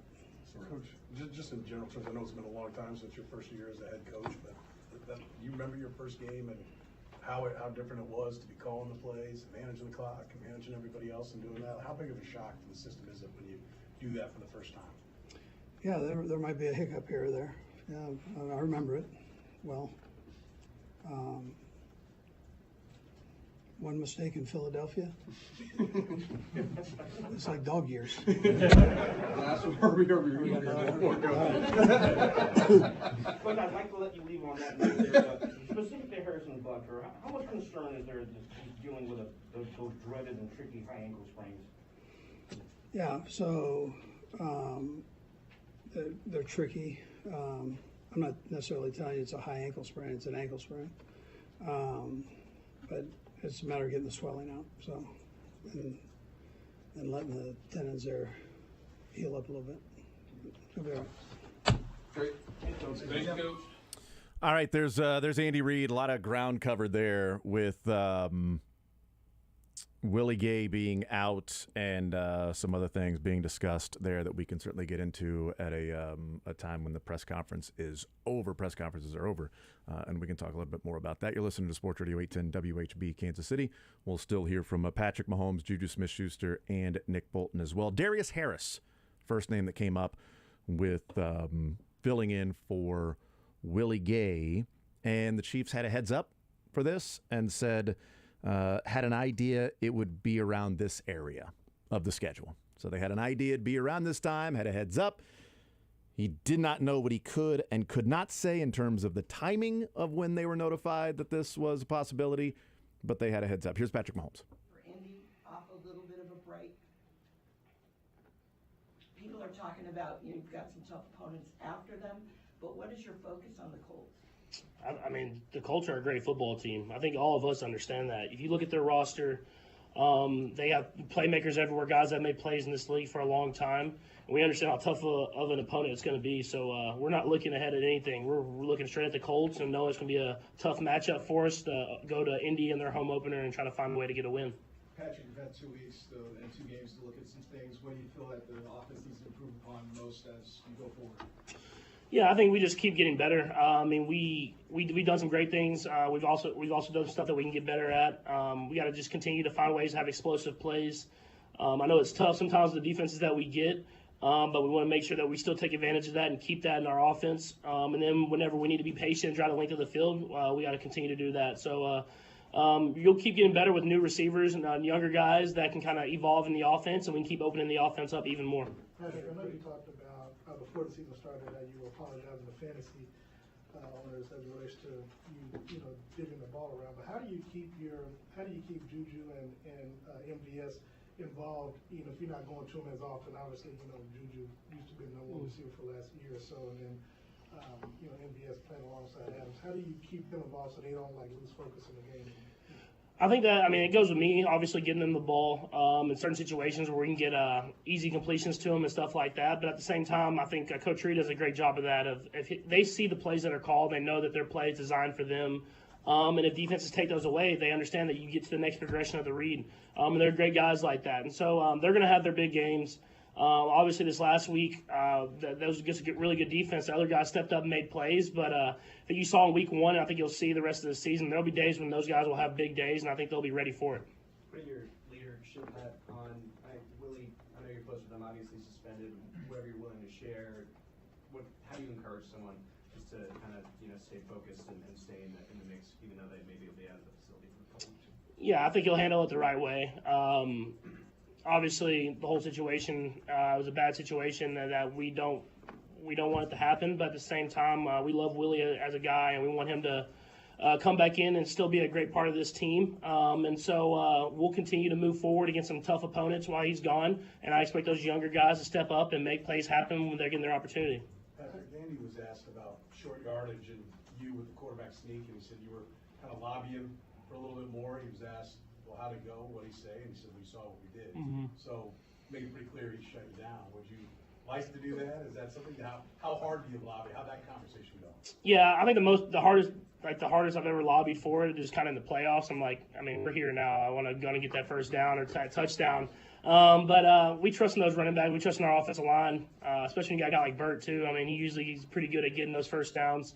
I mean, I think I've only technically not got it one time up near the red zone, and I still think I was in the end zone against the Chargers a couple years back. So I'm usually pretty good at the quarterback sneak. So even though he says that he doesn't expect it to happen, I think there's a time and place for it. So I'll keep that on his radar. Even with that said, do you feel like you've run your last quarterback sneak in your career? No, my plan is to save it until the Super Bowl. So one of these Super Bowls, I'm gonna sneak in there and do it. It's the least expected thing, obviously. I'm gonna do it, and I might go over the top this time to try to save that name. Patrick, since you all played on Thursday, you got a chance to see Sunday's games, but knowing the last 2 minutes of the last game against the Chargers, you all gave up, team gave up a late touchdown. But what you saw Sunday, you saw a lot of teams not playing the full 60 minutes of football. What's your message, and what's your message to your teammates after seeing the type of games that turned out on Sunday, where let's say the Cleveland Browns gave up 13 points, 14 points. Yeah, I think we emphasize it a lot. We go through into game situations every single week. Coach Blameyer does a great job of showing all those situations when teams come back like that and how the game's never over. Coach Frazier talks about it, how close these NFL games have become and how the end of game is where the games are won and lost. And so we try to do a great job of our 4-minute mode, running the timeout if we can. Our defense making stops. And then when we get in those special teams or onside kicks, you saw guys like Noah rallying to the ball and recovering stuff. So we really go over those. We emphasize those. And we understand the NFL these days, it's closer than ever every single week. And we have to play full 60 minutes if we want to win. Patrick, I know reps, coaches will talk about reps, the most precious thing you have during the week. There's only so many of them to get it all done. And obviously Andy's track record speaks for itself. He knows how to manage those reps in practice. But when you have something like, you guys are very good at short yards last year, you kind of struggled a little bit this year. Does he kind of, okay, we're going to spend more time on this, or does he have a hard and fast, this many reps on this many on that, or does it kind of evolve over the year and as you see where maybe there's some problems? I think it's more in the film room and in the install meetings. We just really emphasize and kind of detail those things even more than we usually do. But like you said, Coach Reed's had a great track record of getting those first downs in those short yardage situations. And I mean, we didn't have a great week in a short week, and I think we just a little misses here and there. It's always just got like barely off one place or another. And I think as we get back in the normal flow of the season, that hopefully we can go back to being great at those short yardage situations. Patrick, the Chargers were the first team that you played since you guys got some new weapons and stuff that you actually played last year. Did you see a big difference in just the way they tried to take things away from you guys? Not necessarily. And they played their defense. They have a lot of great players. They have a great scheme. And so they played their defense. I mean, I think maybe a couple more pressures than we had seen in the past year. But I think we showed when they pressured, we were able to hit some of the deep routes. I mean, one to McCole and then one to Jay Watt. So, I mean, it's a thing where I'm sure defenses will test us to see if we can still hit those big shots when the pressures come. I think if we show that, then we're going to have to go back to hitting those checkdowns and those shorter ones. So being able to do both is what makes our offense so great. What's some of the biggest challenges that you think you're going to face this weekend against the Colts? Obviously, they still have Stephon Gilmore, former defense player. What type of challenges does that bring? Yeah, I mean, it's another defense they're great at all levels. I mean, you said it, Stephon Gilmore, the Darius Leonard, Shaquille Leonard will, I'm thinking, probably be back. So he's a great linebacker, one of the best, not the best linebacker in the league. Their defensive line, all four guys, I mean, Yannick Ngakoue, Kwity Paye, Grover, I mean, Buckner, of course, I've played against before. I mean, there's great players. So when you have that many great playmakers on a defense, you understand how hard it's going to be to get points. And so we have to execute at a high level if we want to go out there and win a football game. Patrick, on Justin Watson's touchdown, he said after the game that you guys had worked on that route in Texas. Mm-hmm. How gratifying is that all these months later it pays off in a big game? Yeah, it shows that all that hard work is going to pay off. I mean, we did a lot in Texas, and all those guys didn't have to be there. They were down there getting the work in, and you see it when you get to the games. I mean, they're making adjustments on the fly that you wouldn't expect new receivers and new offense like this. And so I think all that hard work is going to keep paying off, and we'll keep on and keep getting better and better as the season goes on. We're about to get Judy Smith-Schuster in a second. I know you're continuing continue to try to work on it even more in the offense. But what has he meant to the team since you've gotten to know him through the offseason now through the 2 games? Yeah, I mean, the attitude that he brings every day is huge. I mean, he's going to be a great player. He's going to have a lot of yards and a lot of touchdowns and everything like that. But the way he's able to be a leader in that receiving room as someone who's new to a team, I think it's going to keep making this offense and this team even better because you have a guy that comes to work every single day, and he puts in that work, and he'll get more and more opportunities as the season goes on. Patrick, I know, I don't have the number, I saw your numbers in indoors are very good, right? Is there something about, besides the obvious no win, sideline something that you feel comfortable, or do you think it's just kind of a coincidence? Maybe it's opponent driven. Yeah, I think most quarterbacks are usually are better in indoors, but I think it's just you just go out there and play the game. I never really notice it. I try to be better outdoors because that's where we play, and I want the playoffs to be in Arrowhead. I feel like that's an advantage for us. I haven't played a ton of games indoors, but we've obviously had success when we had. So it'll be another great challenge for us to go to Indy, which is the atmosphere will be rocking, and it'll be a great defense that we're going up against. Patrick, high school football, you're at Blue Valley Southwestern West, I believe. And I know you loved high school football growing up as a kid and playing throughout your stuff, but what is it about going to high school games now and watching it now? Do you still see them analytically? Do you still see them like, oh, I'm just watching like one of my coaches' kids play? Like, how do you enjoy high school football now?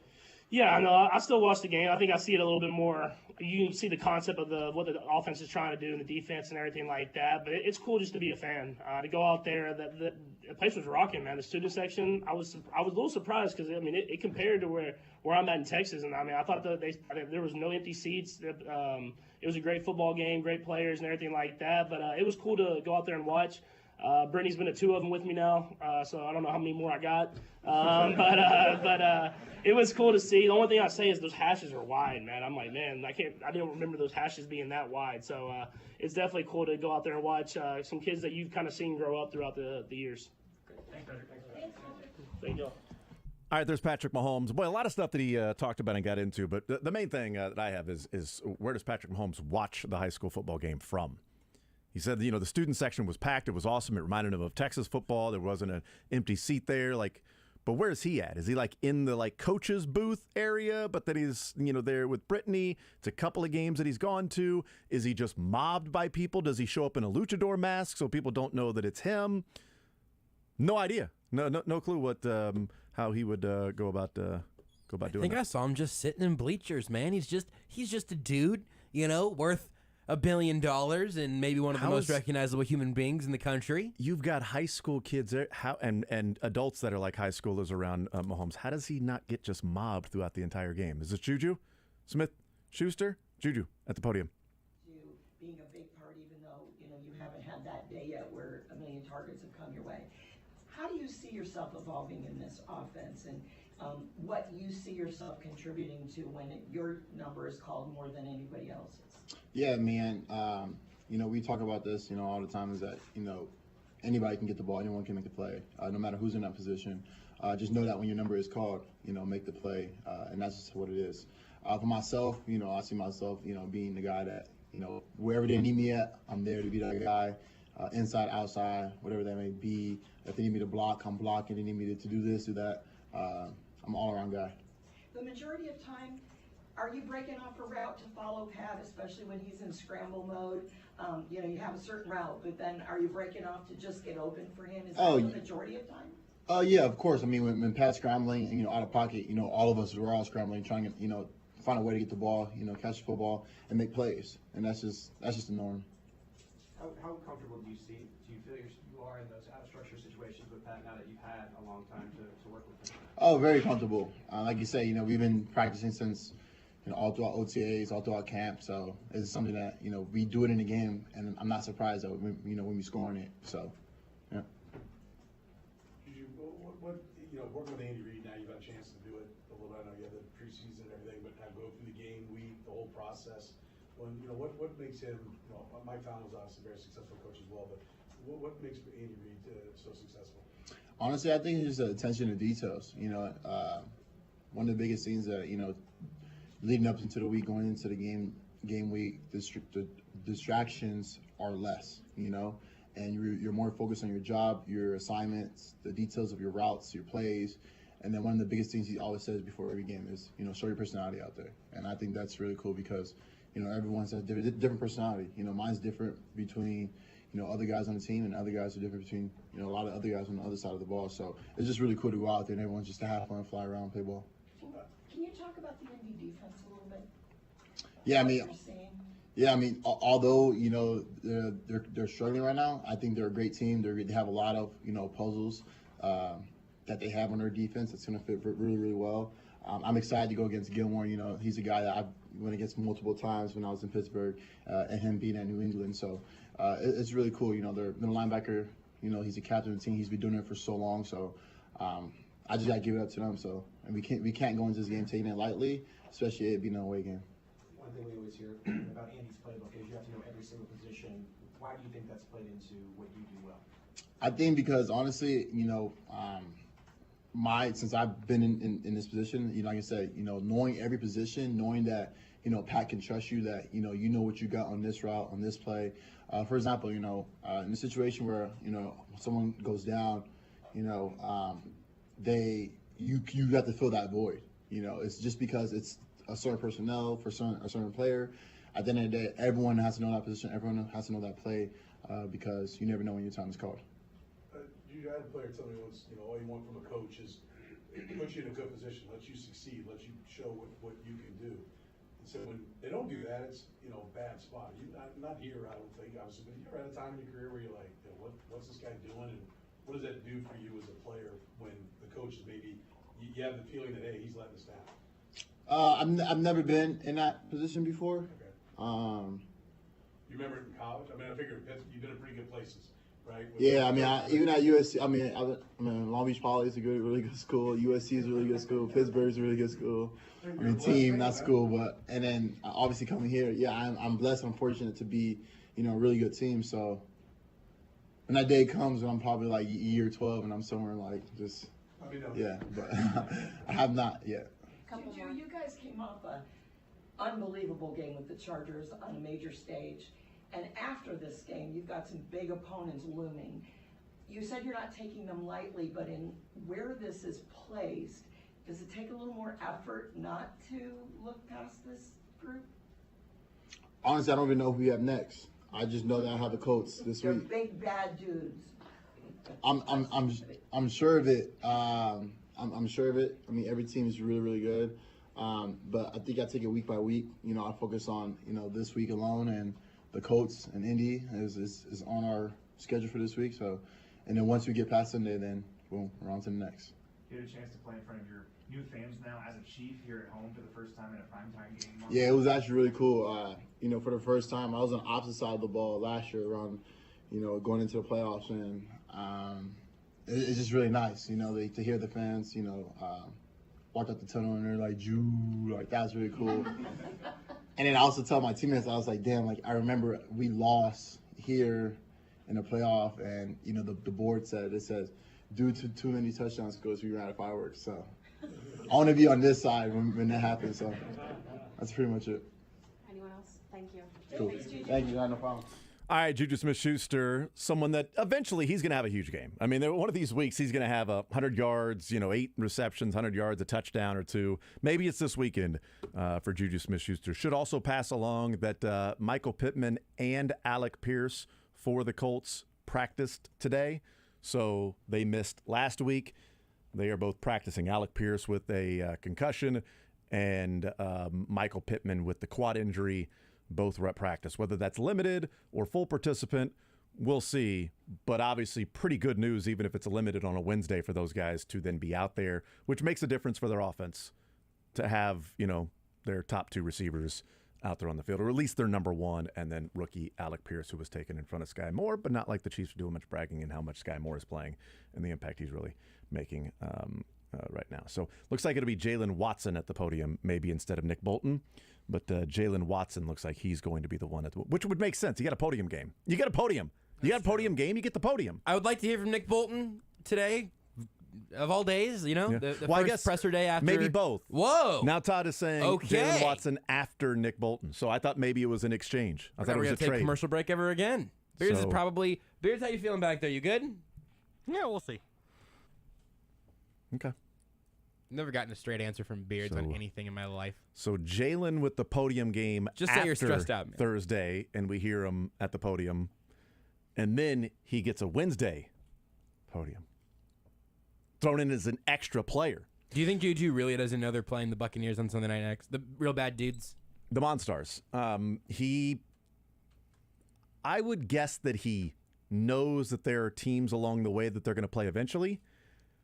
But I believe it because remember when Kelsey was on Monday Night Football in the Manning cast and he thought he had a different team that week or whatever? And he's like, oh, we got with the Raiders or whatever. And it's like, no, you don't have the Raiders this week. And he's like, oh, I don't remember. But here is Nick Bolton. Been checking in on him as a person, as a father, making sure that he's keeping his head up, and we're going to keep moving forward. But again, we got a lot of guys coming in every single day, put work in since training camp to give us the opportunity to go out there and play our best. So we're going to keep stacking days, and when we get really back, we'll be ready to go. Again, we're going to be missed, but we got to keep going. You know, Nick, he told us at training camp, basically, you know, how he was doing better mentally and everything like that. He loves football. Mm-hmm. Knowing he can't be in the building for about 2 weeks, you said you spoke to him, but how do you feel you need to reach out to him since, like, you guys are the pair out there, to help him through this 2 weeks? Because you know it'll be tough for him. This is a game. We both talked about that. It's just a game, and keep it as that. I'm worried about as a person, as a father, as a son, as a follower of Christ. Those things right there is kind of things I'm kind of keeping in touch with him with. I know he's back. I think he went to go see his family, stuff like that. So that's kind of a little more so what I'm worried about these next 2 weeks. You get an opportunity to give you all a message. I mean, he's out for the next 4 games. You have an opportunity to talk to the linebacker group before the suspension came down. And what's his message to y'all? He kind of talked to us. We had a little heads up about it. But again, his mindset is come out there and give us our best. That's kind of what his expectation is for us. He wants to go out there and execute and have fun. And he wants to see his juice flow through us. So we're going to try to bring that to the game. What tells you that Darius is going to be capable of filling in for Willie over the next couple of weeks here? Going back to training camp and OTAs, he's been here for a while now. He knows the scheme like the back part of his hand. It's kind of similar to me. And so he comes in every single day and puts his heart out for our team. He executes the game plan, flies around, has fun, plays with great energy. And that's kind of the things that we kind of pride our defense on. So I have no questions. He's going to come in ready to play and make plays for us. What kind of challenges is Jonathan Taylor for you guys today? He's special, an elite running back in this league. When the ball's in his hands, he can get north and south quick in a hurry and break tackles in the second, third level. So we got to make sure we set up front with our 7 guys and track the hip and make sure we make tackles in space, and that's going to be the name of this game. Everybody has a different strength, and Willie's is speed. Darius probably has something else, but I don't know many people who are as fast as Willie out there and what he can do. So how do you adjust? Do you kind of have to help him a little bit, or how did it work in training camp that you'll have to take care of in the next 4 weeks? I think it comes down to the other 10 guys rallying around D. Harris as he makes his start. We got to make sure we're flying to the ball. We got 11 hats to the ball at all times, so it's not just him making the plays and placing really, it's all of us. If we get 11 guys to the ball making tackles, again, like I mentioned earlier, set the line of scrimmage with our D-line and the second, third level guys fit and make tackles out there in space. I think we'll be fine. Nick, the Colts mentioned that Michael Pittman is going to practice today, so if he actually does go on Sunday, what kind of threat would he be? You know, him and Mike Bryant have had quite a lot of connections in week 1, so what do you see as him as a threat? Oh yeah, he's a big receiver, good vertical threat. That's your bigger guy. You asked him to run block a little bit as well, so he brings another part of physicality to the offense in terms of wide receiver room as a deep ball threat, and also additional as a run blocker on rocket screens and stuff like that. So he'd be essential to their offense, and if he goes out there, we're excited to play against him.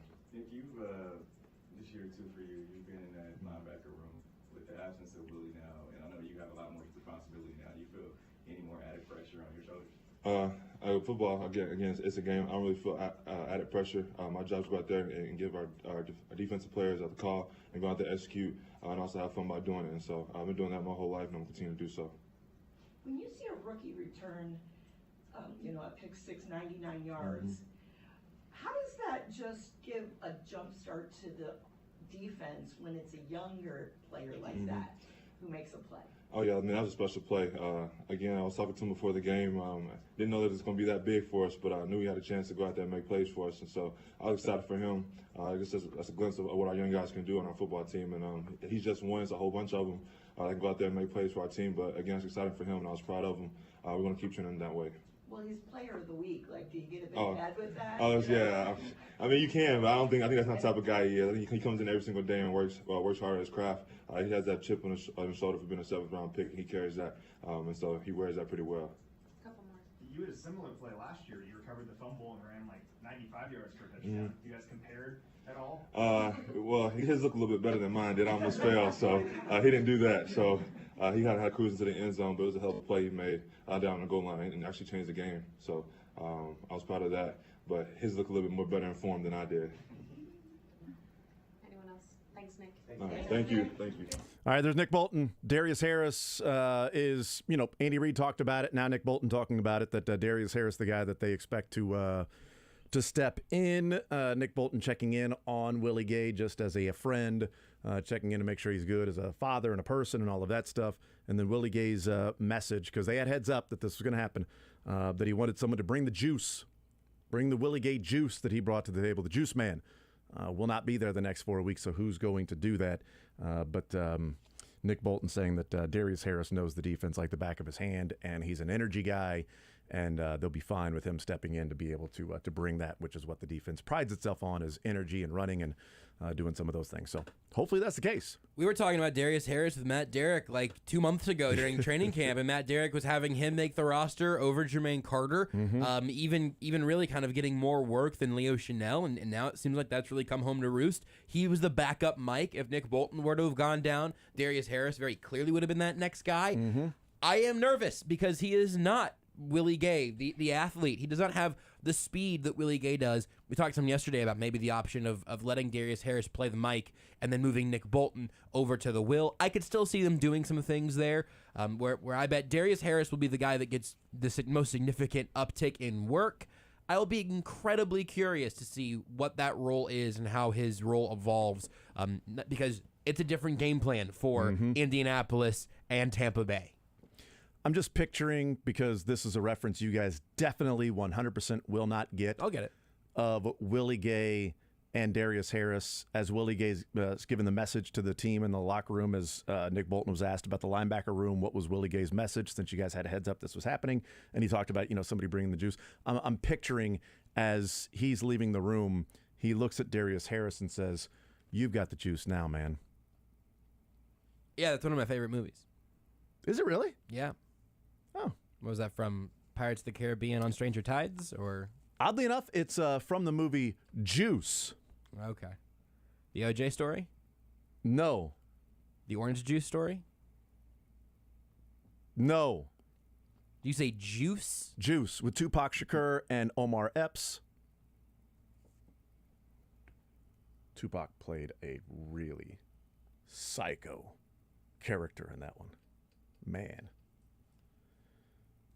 And then at the end, when, spoiler alert, when Omar Epps ultimately ended that, Tupac being crazy, that's when, they were walking away and somebody just looked at him and said, "You got the juice now, man." He said, "No," and walked away. I don't want Darius Harris to then respond to Willie Gay and go, "No," and just walk away. But I do want to see Darius. I want to see that scene where Willie Gay stops Darius Harris on the way out and goes, "You got the juice now, man." Well, I'm glad it sounds like that movie had a really uplifting, happy ending. So that's good. It did. Sounds like everybody got the help they needed. That's right. But I thought there was zero chance you guys would get that. Out of all the references I will ever make on this show, that had the slimmest chance of you even ever hearing of the movie. Or even know that probably Tupac was an actor, too. What happened to One Pac? Say the sequel's never as good, but everybody's always talking about Tupac. I'm so disappointed. Still? You still have the capacity to be disappointed in me? I will always have capacity to be disappointed in you because I expect more. When I stop being... Samuel L. Jackson was in this. Mace Windu. When I stop being disappointed in you, that's when you need to worry. When I stop yelling and coaching, that's when you need to worry. But as long as I'm yelling and I'm trying to get the best out of you, it's because I care. And once I stop being disappointed by you, That's when you worry. Is that from something else too? It was early in the movie Juice. No, it was not. That's like every coach that's ever said that, right? Every coach, I'm yelling at you because I care. Yes, I may have punched you in the face, but it's because I care about you a lot. So Urban Meyer just really cared about his kickers. That's is right. What we're saying. When I stop kicking your leg, you need to worry about that. That means I'm not caring of whether or not you make or miss a kick. Beards, did you know that Samuel L. Jackson has been in movies other than Star Wars and Marvel? He's played more than just Mace Windu and Nick Fury. I don't believe you. He was also in Snakes on a Plane. Queen Latifah was in that movie too. Speaking of queens. R.I.P. No, she's still with us. Long live the Queen. I can Google it, but I'm pretty sure the Queen just recently passed. Yeah, but which is a shame because I loved Freddie Mercury. Queen. That's a different Queen. That's right. So, Beard, you said break. They're going to hear from Jalen Watson in a little bit. Yes. He's not there right now. Correct. Okay, so they're waiting on Watson. Lebo didn't even say a little bit. He just said a bit. I'm a bit disappointed. So eventually we will hear from Jackson Heights' own Jalen Watson after this. Want to see more of The Zone? Watch the show live on the Sports Radio 810 WHB Facebook, Twitter, YouTube, and Twitch.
The Zone with Jason Anderson. I thought we were taking shots at Anderson, man. You're right. Let's get back on track. Weekdays from 10 to 2 on Sports Radio 810 WHB.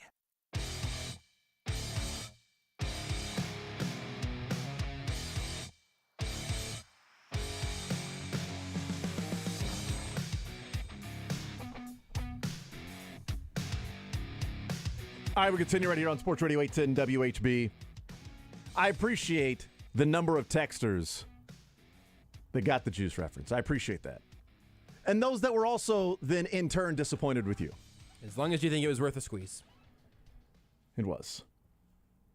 Others saying, hey, don't forget Samuel L. Jackson before you went the Samuel L. Jackson route. When I just went like, hey, it's Tupac, it's Omar Epps. Anyway, let's hear from First the Jalen. juice, then Pulp Fiction. We got oranges on the brain today, huh? Jalen Watson at the podium talking to the media. Here we go.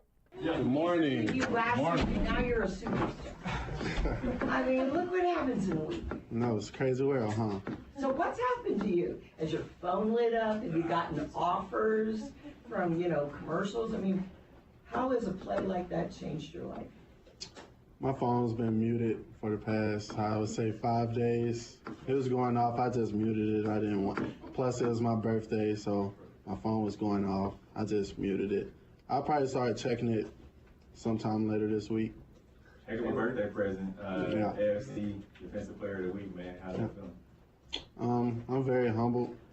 It's a great feeling, but got a 24-hour rule. Celebrate it.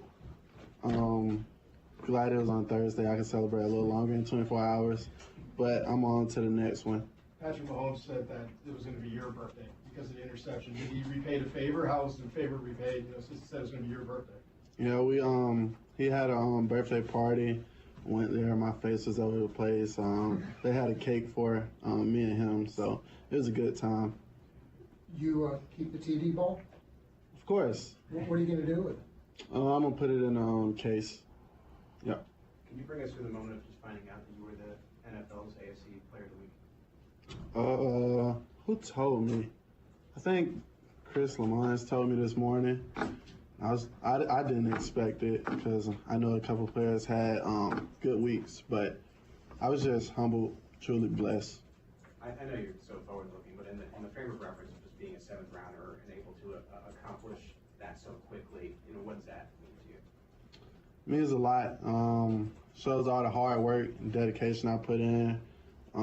Once you get here, I don't think it matters where you got drafted. Everyone's in the same position, and just got to come each day, put your head down, and work. And that's what I did. I know when we talked to you after the game, it was a bit of a blur, right? You didn't remember exactly what you did at the end zone and all that stuff. But since then, we've kind of seen that, like, Everett was a little bit gassed and tired on the replays. Did you guys notice that beforehand, before the play happened, where, because he didn't really run around because he looked like he was a little tired. Did you see that before? Me being a rookie and not as experienced, I didn't, but the drive before when we were on the sideline, Jay Reed was telling everyone they're gassed and they're tired, just keep going. So I was just looking at my man. It was like, he's tired. And someone told me he has to come out the play before, yes, but they told him to stay in, and I just made a play on the ball. Jalen, the touchdown aside, how do you feel like you're playing? I mean, are you pretty happy with what you've done through 2 games this early in your career? I feel like the great part about football, you can never perfect it. There's always room for improvement, so I never get complacent on what I've done in the game. I always look on things I can improve on, which is a lot. So what can you do for an encore then? What can I do for what? An encore? 100 yards? Okay. I don't know. We'll have to see. I mean, a lot of expectations. That play was a game changer. Mm-hmm. Everything, momentum and everything shifted from that point. Did you feel that too, a different energy on the defense after that play? Yeah, I think everyone felt it. It brought an extra energy to the team as a whole, not just the defense. And we had a bend but don't break mindset, and fortunately that's what happened. And now we're on to the next one. So what about your next celebration in the end zone? What have you been working on one? I have, but I don't know. It's just like the crowds. Now I get so excited, my mind just goes blank, and I forget everything that I practice in my mirror. Last one. Needing to improve on some things, whatever you're willing to share. Just what would you like to see yourself do better on film next week? I think I did pretty well in coverage. I want to finish better, getting the ball out. The speed is different. Being in open field, trying to tackle ball carriers. So just tackling open space, which is so hard to do at this level. And just see things faster, keep watching film, get a better chemistry with the guys I'm running with now.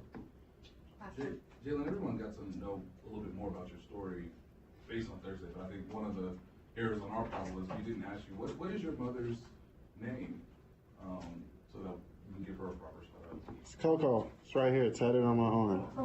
Yep. When I'm going through hard times, I just look down, think about her, keep pushing. What did she tell you? Because I think you told us she was at the game. Yeah. Today. So how was the post-game conversation? And she just gave me a big hug, kept kissing me because she was there the whole weekend. Just kept kissing me, telling me how proud she is of me. You didn't mute her. You still get her phone. You didn't mute your mom on the phone, did you? Oh, no. Okay. Well, my mom was with me, so she didn't have to text me. Thanks, Mom. Thank you. Yep, thank y'all. Thank you. That is some pretty good discipline to have your phone on mute for 5 days. 5 days. His phone started blowing up that night, and the next day he decided to mute it. It was his birthday on Saturday.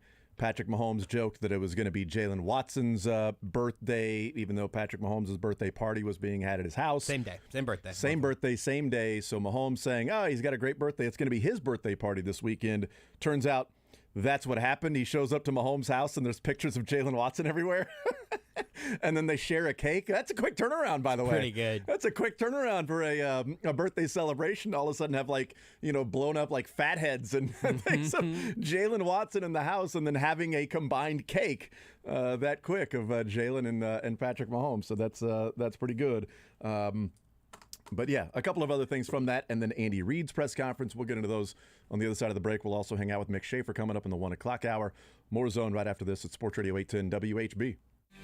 Follow the show on Twitter at J810Anderson, at JB Brisco, at Beards McFly, and at Sports Radio 810.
The Zone with Jason Anderson. You're lesser than me because you're not in the media. Weekdays from 10 to 2 on Sports Radio 810 WHB. Ah!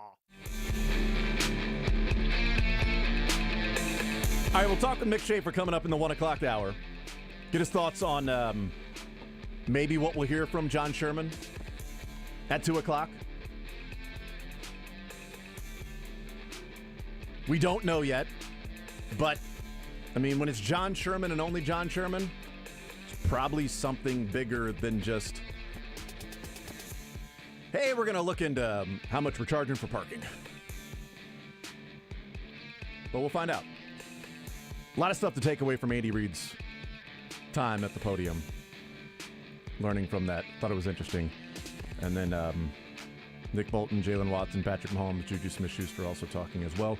And still want to hear from Lance Leipold, who had his press conference yesterday. He'll have Hawk Talk tonight at 6 o'clock. Also on a couple podcasts as well. Some clips from all of those. We continue next.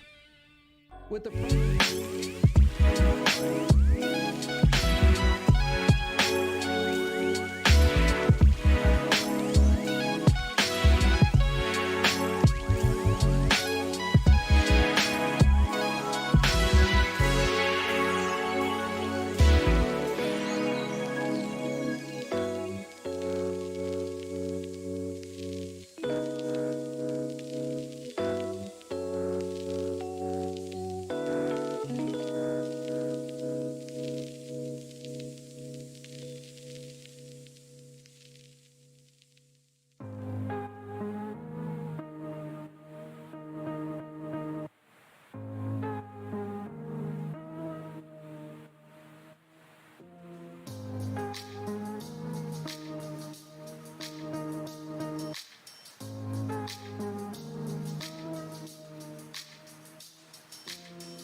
The Zone with Jason Anderson. This is this guy has a rough luck with the mouth. Weekdays from 10 to 2 on Sports Radio 810 WHB. Couple of NFL nuggets. Mike Evans has lost his appeal. His appeal was denied. He will be suspended this week against the Packers. A backup offensive lineman for the Bills that I don't know his name, Bobby Harper, maybe something like that. I don't know. A guard punched a coach for the Titans after the game on Monday night. He has been suspended for a game. Which, by the way, Mike Evans pushes Lattimore to the ground, suspended a game. Bills offensive lineman punches coach, suspended a game. I feel like those things aren't really equal in their footing. He does it on the field of play where, like, every down, you have most of the guys on the field pushing other guys. Yeah, and the NFL. And I get it was after the whistle. There needs to be some consequences, but I mean, that is kind of a flop on Lattimore's part. And he's a lot smaller than Evans. I love that the NFL even said you specifically walked out of your way to approach the opponent while leaving the field to then start an altercation, and you struck a coach. You're suspended for a game. Mike Evans, you were on the field, and there were heated exchanges throughout the game, and it's a very intense game, and you pushed Marcus Lattimore to the ground. You're suspended a game. It just doesn't seem like it's equal justice. You're trying to, like, make sense of NFL fines and true. suspensions You're here. Right. You're right. You'll end up in a straitjacket. I'm still trying to figure out damaging a vacuum cleaner, which I want to do with mine. We talked about it yesterday. I know it was more than that. I want to make light of it, but right. I think it's the fact seems hefty. Right, but I think it's the fact that is labeled as a domestic violence incident. And in the NFL, domestic violence incident in which you're arrested is minimum 6 games. So I do think there was a negotiation.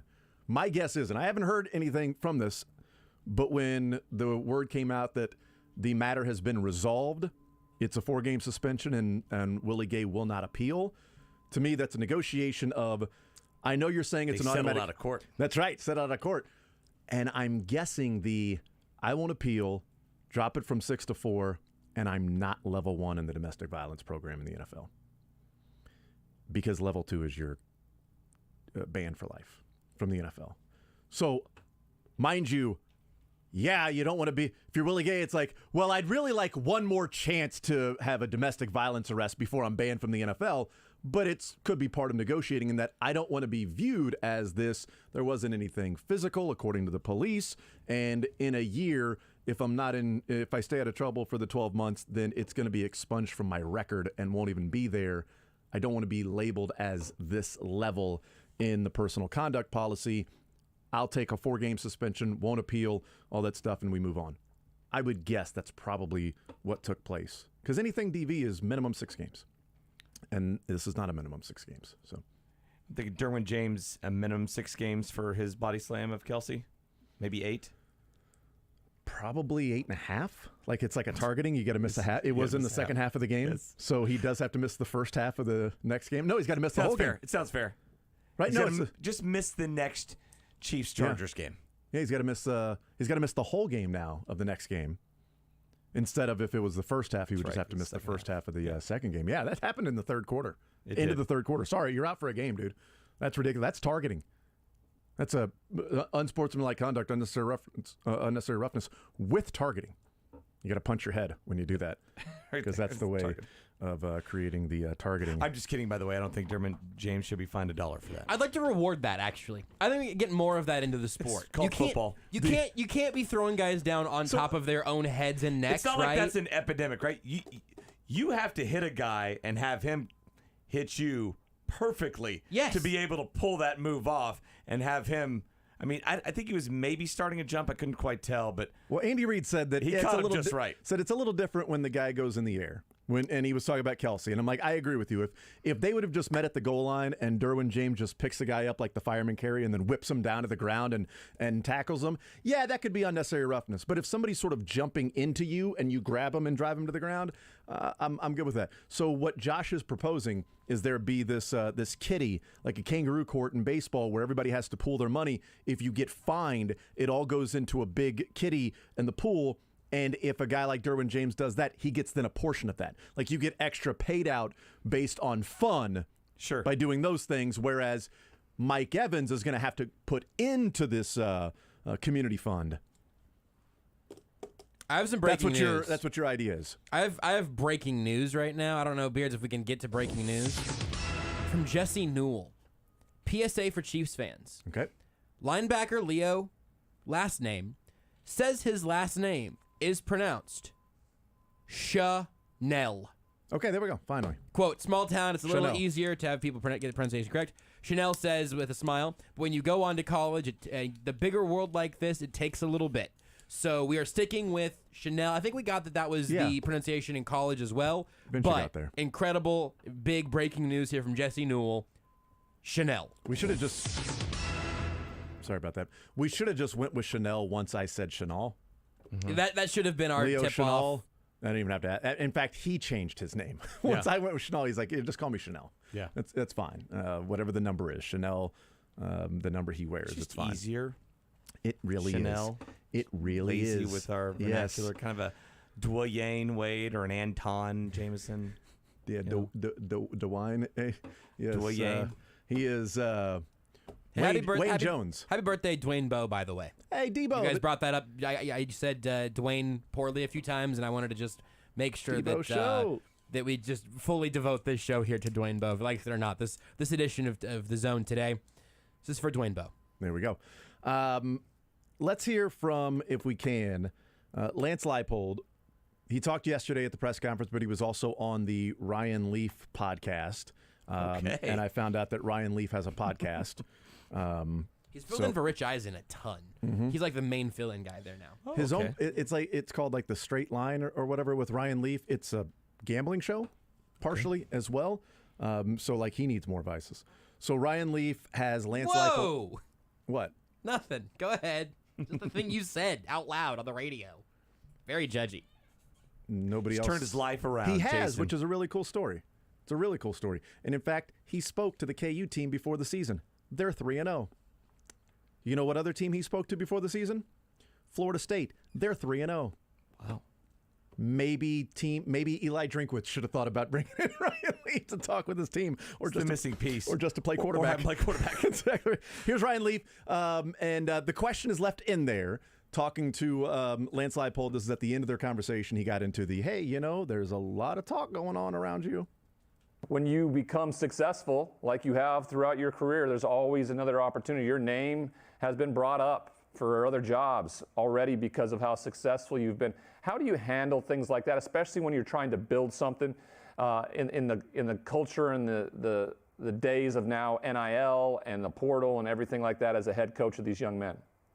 Yeah, just like anything, I think you have to stay in the moment, be where your feet are at. My wife, Kelly, and I, we came to Lawrence, Kansas not to move. If this stage of our career, it's flattering. It's like you said, it's early in the season, but our focus is trying to build the Kansas Jayhawks into a winner and a consistent winner for the long haul. He then talked yesterday at a press conference and weighs in on the state of the program for Lance Leipold, where they're at right now, 3 games in, and kind of the conversation being around a lot of other things besides like, hey, you're playing Duke this weekend. It's a lot of talk about what's going on with you and Lawrence. Wait till they see their ratings after I'm really proud that the program is getting its due recognition, and our players are for their efforts. That's what's important. It isn't a player. It's not Lance Leipold. It's a program and a staff that has worked extremely hard since we arrived.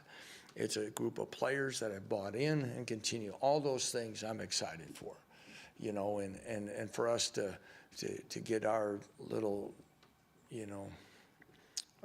time nationally is good. It's all the things we've kind of tried to touch on through things. It's good for our current players. It's good for future players. It's good for this university and our community. I just, no, but we're not DVRing it and running it back and forth. Okay, but it's just like everything else. If you get a taste, hopefully you're going to do that we can continue to build excitement and consistent excitement. It was a terrible throw by me to the question, because the beginning is kind of odd at what he says. So get ready to play the beginning again. He was asked about, there's a lot of talk around your program nationally with, college football analysts, local things around your program, and people are talking about you as well. And that's when he said this. Wait till they see their ratings after they... Self-deprecating about, they're talking about me. Wait till they see their ratings. That's not very smart. So fun, self-deprecating joke about that. And then saying, well, we're not DVRing it and going back and listening, but you hear it, but it's good for the program. 2010 reference. No doubt, right? But you hear it, and you just got to, it's good for the program, good for the players. He said, good for the future players. Absolutely. It is great for the future players. It's great when you're calling and saying, hey, this is Lance Leipold at KU. You know what? I'll take that call. Let me. You know what? I'm not going to just hang up the phone and laugh at Lance Leipold calling. I'll listen for a little bit. You got something interesting going on there. Do you just make him an electrician? Hi, I'm Lance Leipold. I'm Lance Leipold. Did I say Lamps? I thought maybe I did. And if you need the program's lights turned back on in your university, it's actually pronounced Devon Leipold. It's hi, Devon. I'm Lance Lightbulb. I'm Lance. Lance Lightbulb. Lance Lightbulb is the children's book where he goes around college program to college program, turning the lights back on previously shuttered teams. I got an idea. This program has really lost the electricity. We need to turn this thing up. Let's connect some wires here. That's the Lance Lightbulb I know. I wouldn't be Lance Leipold. Damn it. Lance Chenal is how you pronounce his last name.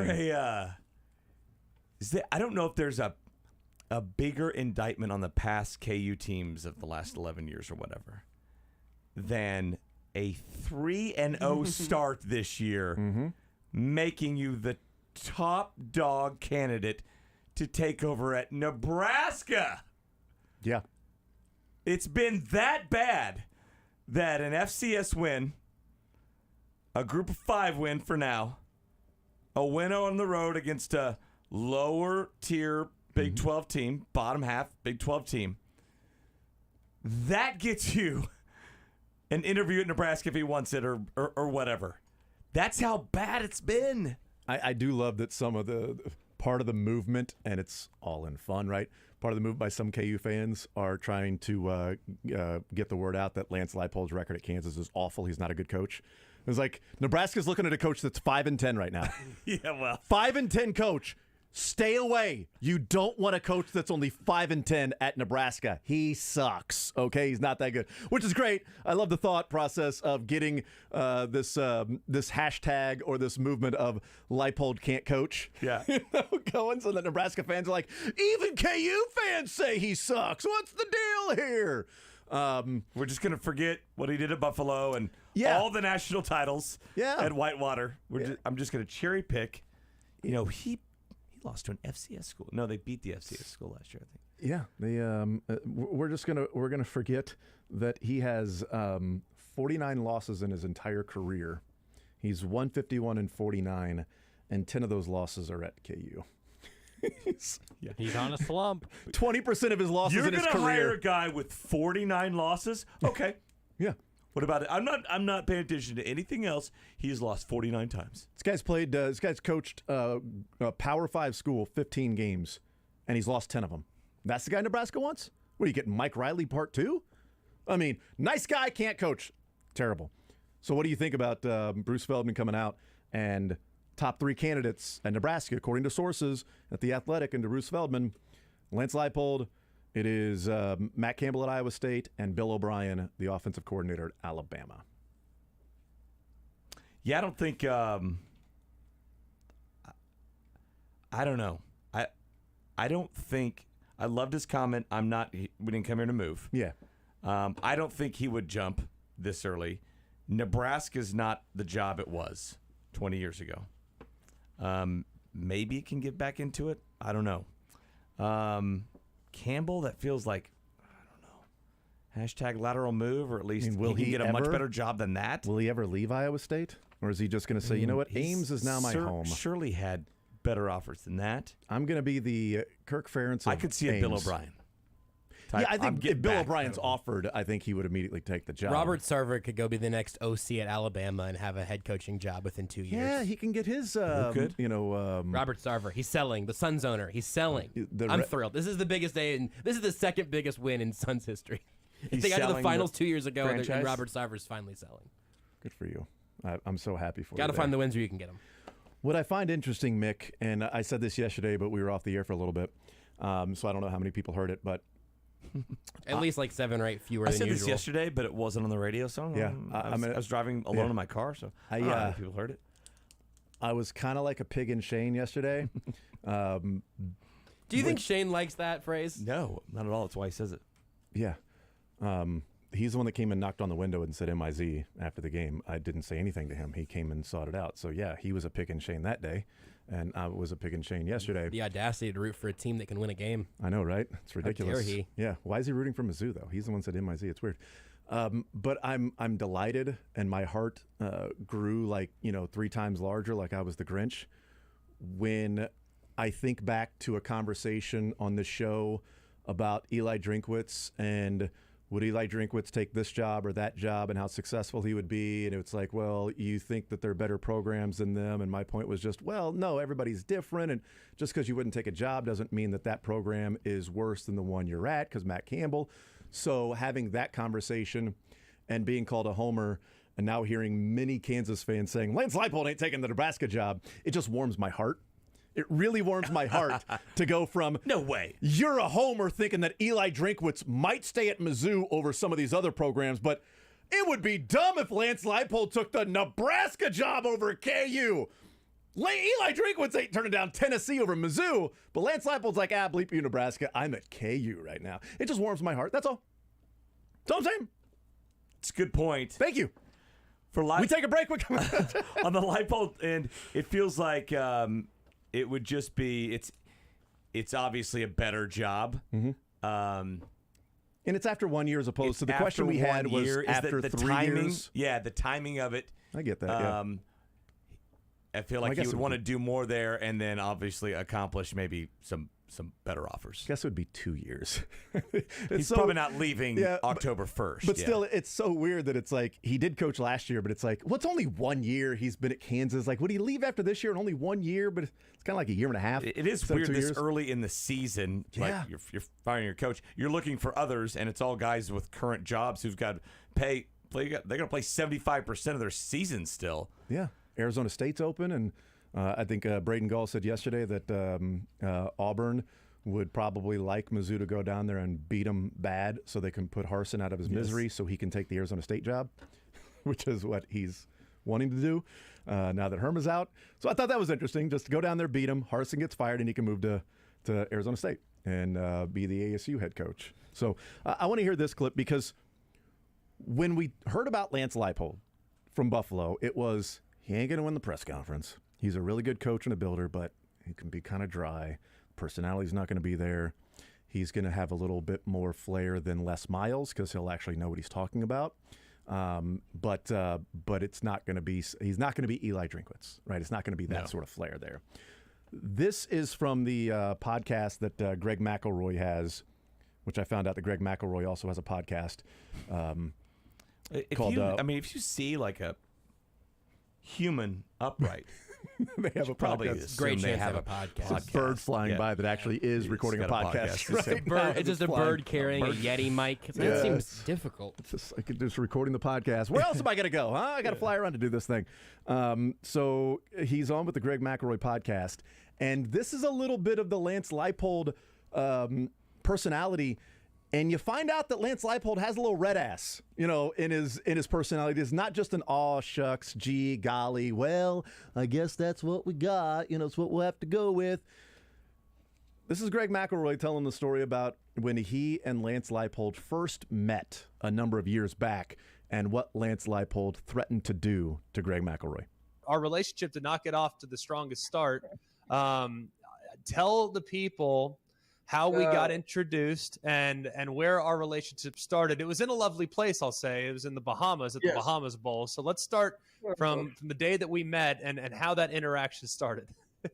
Well, it's funny because as we were ready to do this, I was meeting with my athletic director, and I shared with him this story. So it has come off my lips here in the last hour. But I used to listen to you quite a bit on national radio and everything. And now we have a little difference on how the story came out, of course. But we were sitting in the Bahamas, though, having a dinner with all the coaches, staffs, administrators, and media people doing the game. And it was a great setting and all that. But I had to slide in that there was a time I was listening, and you referred to Division III football as glorified intramurals, and You wanted to throw me into the ocean. You quite literally threatened to pick me up and throw me into the ocean is what you threatened to do. That's that. But what I was saying, it was what I was saying though, and you took it negatively, which I loved. That goes to show you what kind of chip on the shoulder that Lance Leipold has. First of all, he's a Hall of Famer. He's got 6 national championships at the D3 level with Wisconsin Whitewater. But I was saying it that it was so poorly resourced that if you want to find out about coaches, like, hey man, these are guys that love to play. Like, I mean, there's no fame and fortune coming with Division III football. It was said it wasn't said glowingly by any stretch, because anytime you say the word intramurals, it can be taken negatively, but it was meant to give more credence to the love that you find at that level of football. So you interpreted it one way, I interpreted it another, but ever since then we've been thick as thieves, man. And I couldn't tell you how excited I am for you and the success that you're having there in Lawrence. Well, thanks. Yeah, I kind of took it as you thought there's maybe a keg in the end zone if somebody scored or something like that. But no, it was, and it kind of went back to, I had another media friend in Nebraska that one time he watched our first national championship game, and he said to me, he goes, man, you guys look like really organized and everything. Like, it was like, maybe we're just drawing them up on the sideline and, like, you go around the tree and run a curl route or something. But so that's kind of the thing. But when, Greg, all seriousness, when people talk. So he goes on to start talking about Division III football and all this stuff after that, like for another 6 or 7 minutes or so. But the personality there, which is good, but it sounds like there's a keg in the end zone when we're playing, Division III football, that it's intramurals, but also the sort of the red ass that Greg McElroy said, you literally threatened to pick me up and throw me in the ocean when we got into that discussion about my thoughts on Division III football. And I would love to have video of that to see what Lance Leipold looked like when he approached Greg McElroy, who said Division III football is like intramural, and literally threatened to pick him up and throw him in the ocean. Because that's not oh, gee, golly, we're just out here trying to win games. And, well, he's not going to blow you away at the press conference personality-wise. No, but behind the scenes, he'll pick up Greg McElroy and throw him into the ocean if you talk crap about anything that he cares about. Yeah, a couple things there. One, I didn't know that Greg McElroy was a defensive back because he backpedaled big time. I thought I was going to sit here. I'm going to let Mick respond first. Jason's been talking for a while, which is weird and rare. But you know what? I'll let Mick go first. Then whenever Mick's done, I'm going to say that as long as Trent McDuffie is out, the Chiefs ought to try to get a hold of Greg McElroy. Absolutely. Because he was backpedaling at a tremendous pace. Tremendous pace. And, also, if show me a Division I football coach or show me any college football coach, I'll show you a red ass. They're all red ass. Yeah, right. And my third point, I had a great time talking with Lance Leipold, who was at the 8-10 celebration last month. Yep. I was there. I'm like, you know what? I'm going to grab. There's going to be so many people there. They're like, okay, go live with somebody at like 6:22 or Sports Hit. Well, it was 6:15. I was going to get Gary Pinkel. I'd lost him. I couldn't find anybody. I was going to I have to get like Josh Brisco. Is he going to be my guest? I was busy. I was doing a show. Heavy hitter. And so I saw Leipold walking in, and I got Lance trying to find Lance Lightbulb. Lance Lightbulb. Once you're done changing that chandelier out, you come down. Hey, Edison. And so I used Greg Gurley as my buffer, and he's a great big buffer. And I said, hey, can you get me Lance? He's like, yeah, come on, I'll introduce you. And so, of course, Gurley's like, hey, it's Mick Shaffer. He wants to interview. It's going to be the worst interview you've ever had in your life. I'm like, it'll be awful. And so he was more than accommodating. He came over, and I asked him about the Nebraska job. No, like my first one, like, hey, we're at a sports radio event. I'm like, you coaches, I know, and especially him, I had heard all his press conferences. I'm like, there's no chance he likes sports radio, right? It's a distraction, unnecessary. He's like, no, I used to live in Omaha and I listened to Sports Radio 810 all the time. And he like mentioned hosts and stuff, and I'm like, no, he actually does know that, and he had so much personality, and so it was fun to see. Yeah, he's like an Andy Reid, like he's gonna tamp down that personality in front of the mic, but when it's one-on-one and you're doing podcasts or whatever, some of that gets revealed. By the way, wearing a KU shirt a lot, in different interviews and stuff like that, wearing the collared shirt with the KU logo or just a KU T-shirt. Did you see what he wore yesterday to the press conference? And any chance there was a coincidence at all? We over me? A full-body corn costume. That's exactly right. No, a shirt that said "We over me" at the press conference yesterday. I'm like, he clearly did that on purpose. He's doing some cautionary tales here. He's clearly did that on purpose. Some psychology here with the team, trying to. And look, he's Mike Krzyzewski after beating UNLV in the Final Four. We got another game left. Okay, we got another game. All right, calm. And calm listen, down. they have 3 games at home coming up. They could win any one of them. Yep, all of them. If need, favored over Duke. I don't know what the spread will be against Iowa State and TCU, but if you go on the road and beat West Virginia, you can win those 2 games. We'll take a timeout. We'll come back. We got shot clock reviews, and I also want to ask Mick Shaffer what he thinks about what his guess would be as to what John Sherman's going to talk about today. We threw a couple of different ideas out there, but we'll find out at 2 o'clock. It'll be live right here on Sports Radio 810 WHB. More Zone next. Follow the show on Twitter at J810Anderson, at JB Brisco, at Beards McFly, and at Sports Radio 810.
The Zone with Jason Anderson. I had a buddy that said stuff wrong all the time, and it was like a daily thing. Weekdays from 10 to 2 on Sports Radio 810 WHB.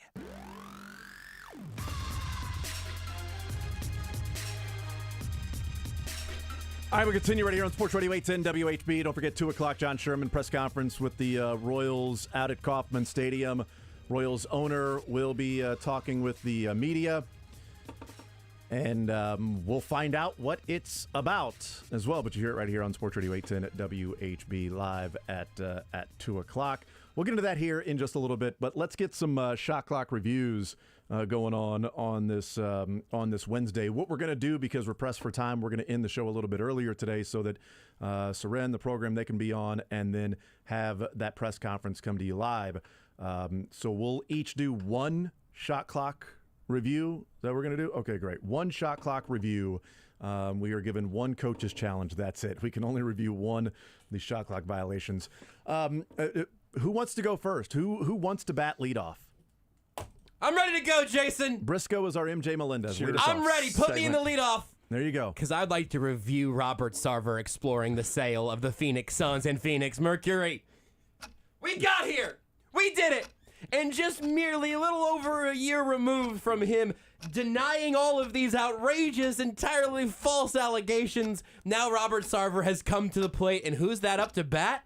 That's Nick Castellanos, baby. Driving me straight to deep left field. As a man of faith, I believe in atonement and the path to forgiveness, Robert Sarver says, before blaming our, quote, current unforgiving climate. Get out, Robert Sarver. The end of this era is a 10 out of 10. This guy stinks. I mean, had some good teams under him, right?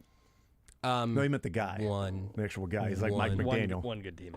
It's like Mike McDaniel. Pretty much one good team, and he was cheap for a long time. And also, Mick, personally, I don't believe that having one finals appearance justifies more than a decade of racism and misogyny. But, if you do, that could be what your review is on, Your shot clock review, could be making sure Robert Sarver gets a fair shake.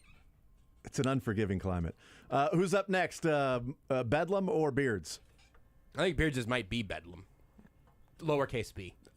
Sure, I'll go. Great. So I'm good. Well, I'll just start. That So makes a couple sense. weeks ago, I had talked about how we were going to be painting the inside of the house. Yes. Well, we haven't started that yet because the first thing we're doing is we are plastering the walls to get them all smoothed out. Man, it's not fun. It is messy. We got boxes of it instead of like a bucket. So like there's a bag inside that's got it all in it, and it's hard to get stuff out of there. It just gets everywhere.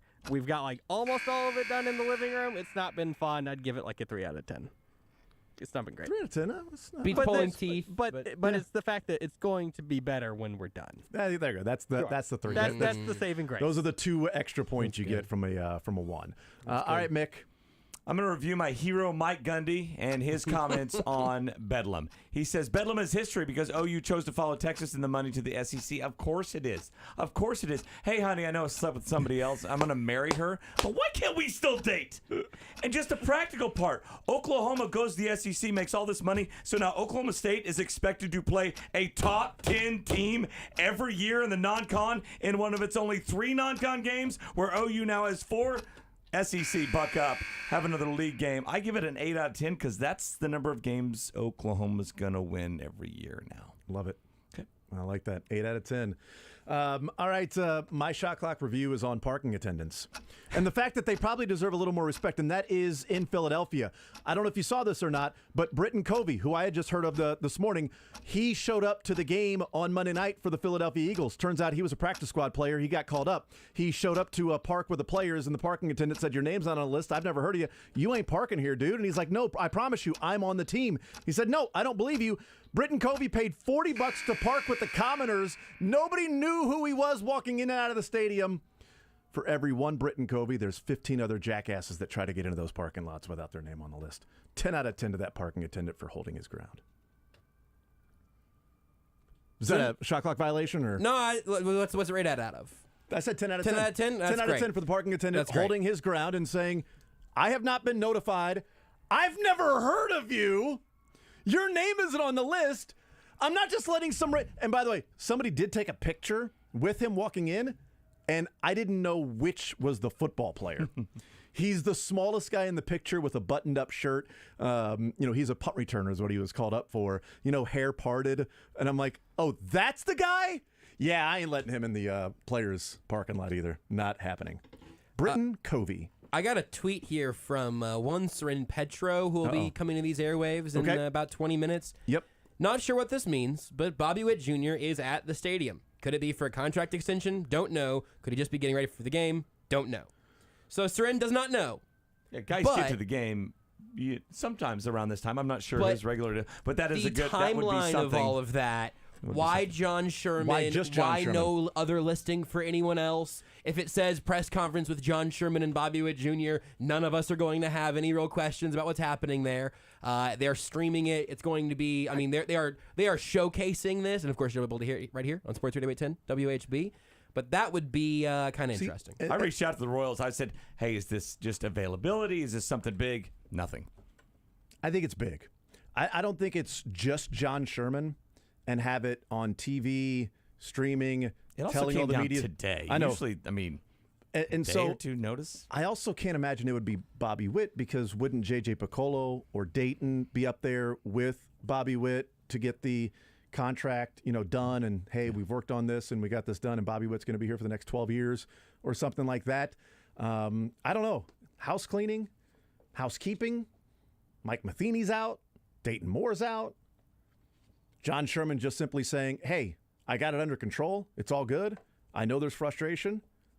We really aren't happy with what's going on. There is a lot of disappointment, in spite of what the president of baseball operations said 2 days ago, that we are not disappointed at all in this season. Seems like an absurd thing to say. And so, I don't know. It could go a number of different ways. Maybe downtown baseball or something like that. I don't know. But I'd have to imagine it's going to be something pretty big. All of this build-up and lead-up for, hey, I'm gonna eat barbecue tonight. Seren also says here, What do you think? someone I've told about someone close to the team that it will not be about a downtown stadium. Okay, so mark that off the list then. This guy's dead. Mark him off the list then. The only other thing that could be that big would be somebody's out. Mike Matheny's talking at 4:25 today. If John Sherman says, here's the announcement, Mike Matheny's out at the end of the year, here are the reasons why, and Mike Matheny will be available in, a couple of hours, you can talk to him about those things, but these are the decisions that we have made, and we're moving on, or blah, blah, blah, blah. We'll find out. There's some issues this year, and I wonder how much John Sherman and the ownership group are like, yeah, we're making some moves because we need to get some excitement going around here, because we're going to ask this city for money. So you don't think this is going to be, we're optioning Drew Waters back down? Or could it be they're recalling Nick Prado? What if they have this big-ass announcement and press conference because they're just going to DFA Ryan O'Hearn, and it means that much to the organization We're that they actually have trading Bobby Witt. That's why he's there at the stadium. We're shipping him out right now. To the Twins. This guy, Say your goodbyes. This guy means so much to us that we have to have the owner come up and talk about how difficult it was to DFA Ryan O'Hearn and to name Cal Eldred the new partial owner of the team, also GM, president of baseball operations, manager, and now hitting coach for some reason is Cal Eldred. We'll take a timeout. We'll come back. More so next. Take the show with you by listening live on 810WHB.com, in the 810 mobile app, or by subscribing to The Zone wherever you get your podcasts.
The Zone with Jason Anderson. You know, there's a player on the Royals currently that whose final 44 games of 2018 was a 262 batting average, 353 on base, 597 slug, and 950 OPS with 12 home runs, 30 RBIs, another 10 doubles, 2 triples. And that guy's name is Ryan O'Hearn.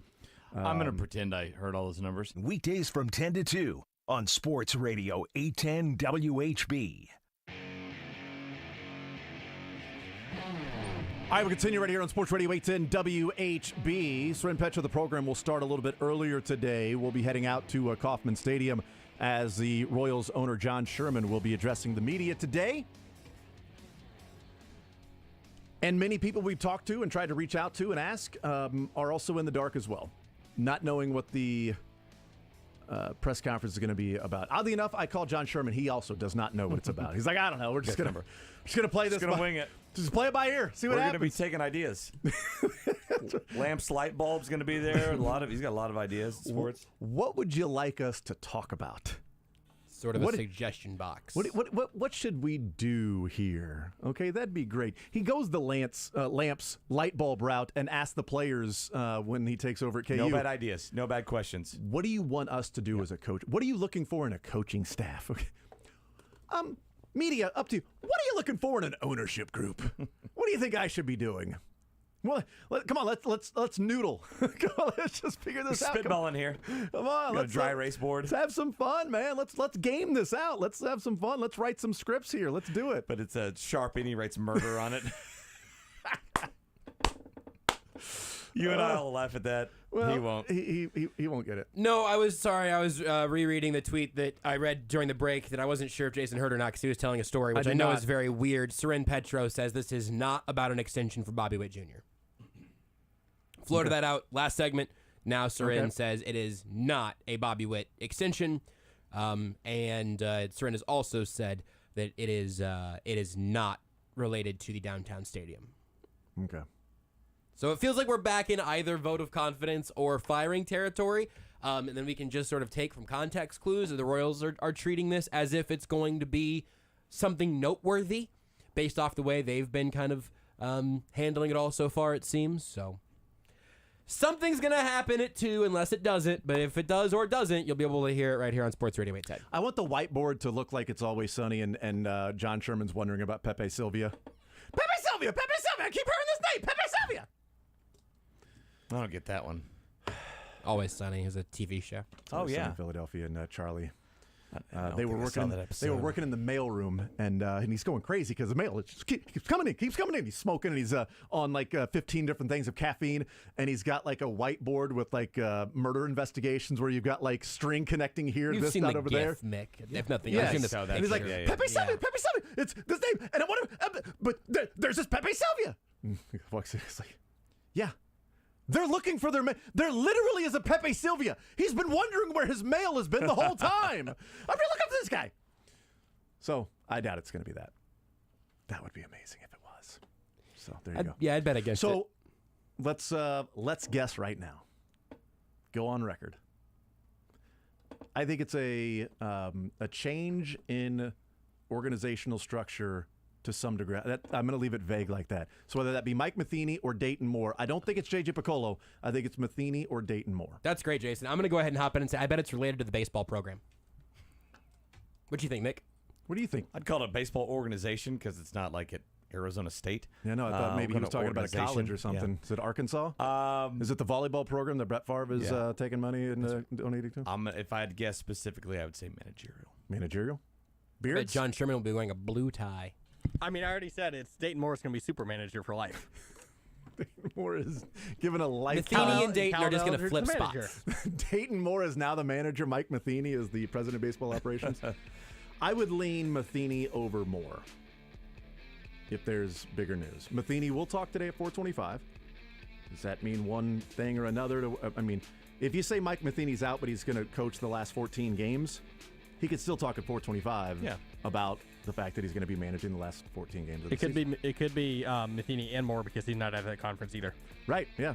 And I've wondered if Dayton Moore at the end of this year, like he steps down or steps away from GM, JJ gets to take over. He's now president of baseball operations. JJ is now the GM 1 year, and now I say, I'm going to do something else, the higher calling, and I've done my work in baseball, and now I'm going to do something else. And also, by the way, JJ's the GM. I allowed that baton to be handed off. Could be that. But if it was I'm leaving, there would be a Dayton Moore up there as well. Agreed. I'm going to go Mike Matheny. We'll find out. The program is up next. Hi, guys.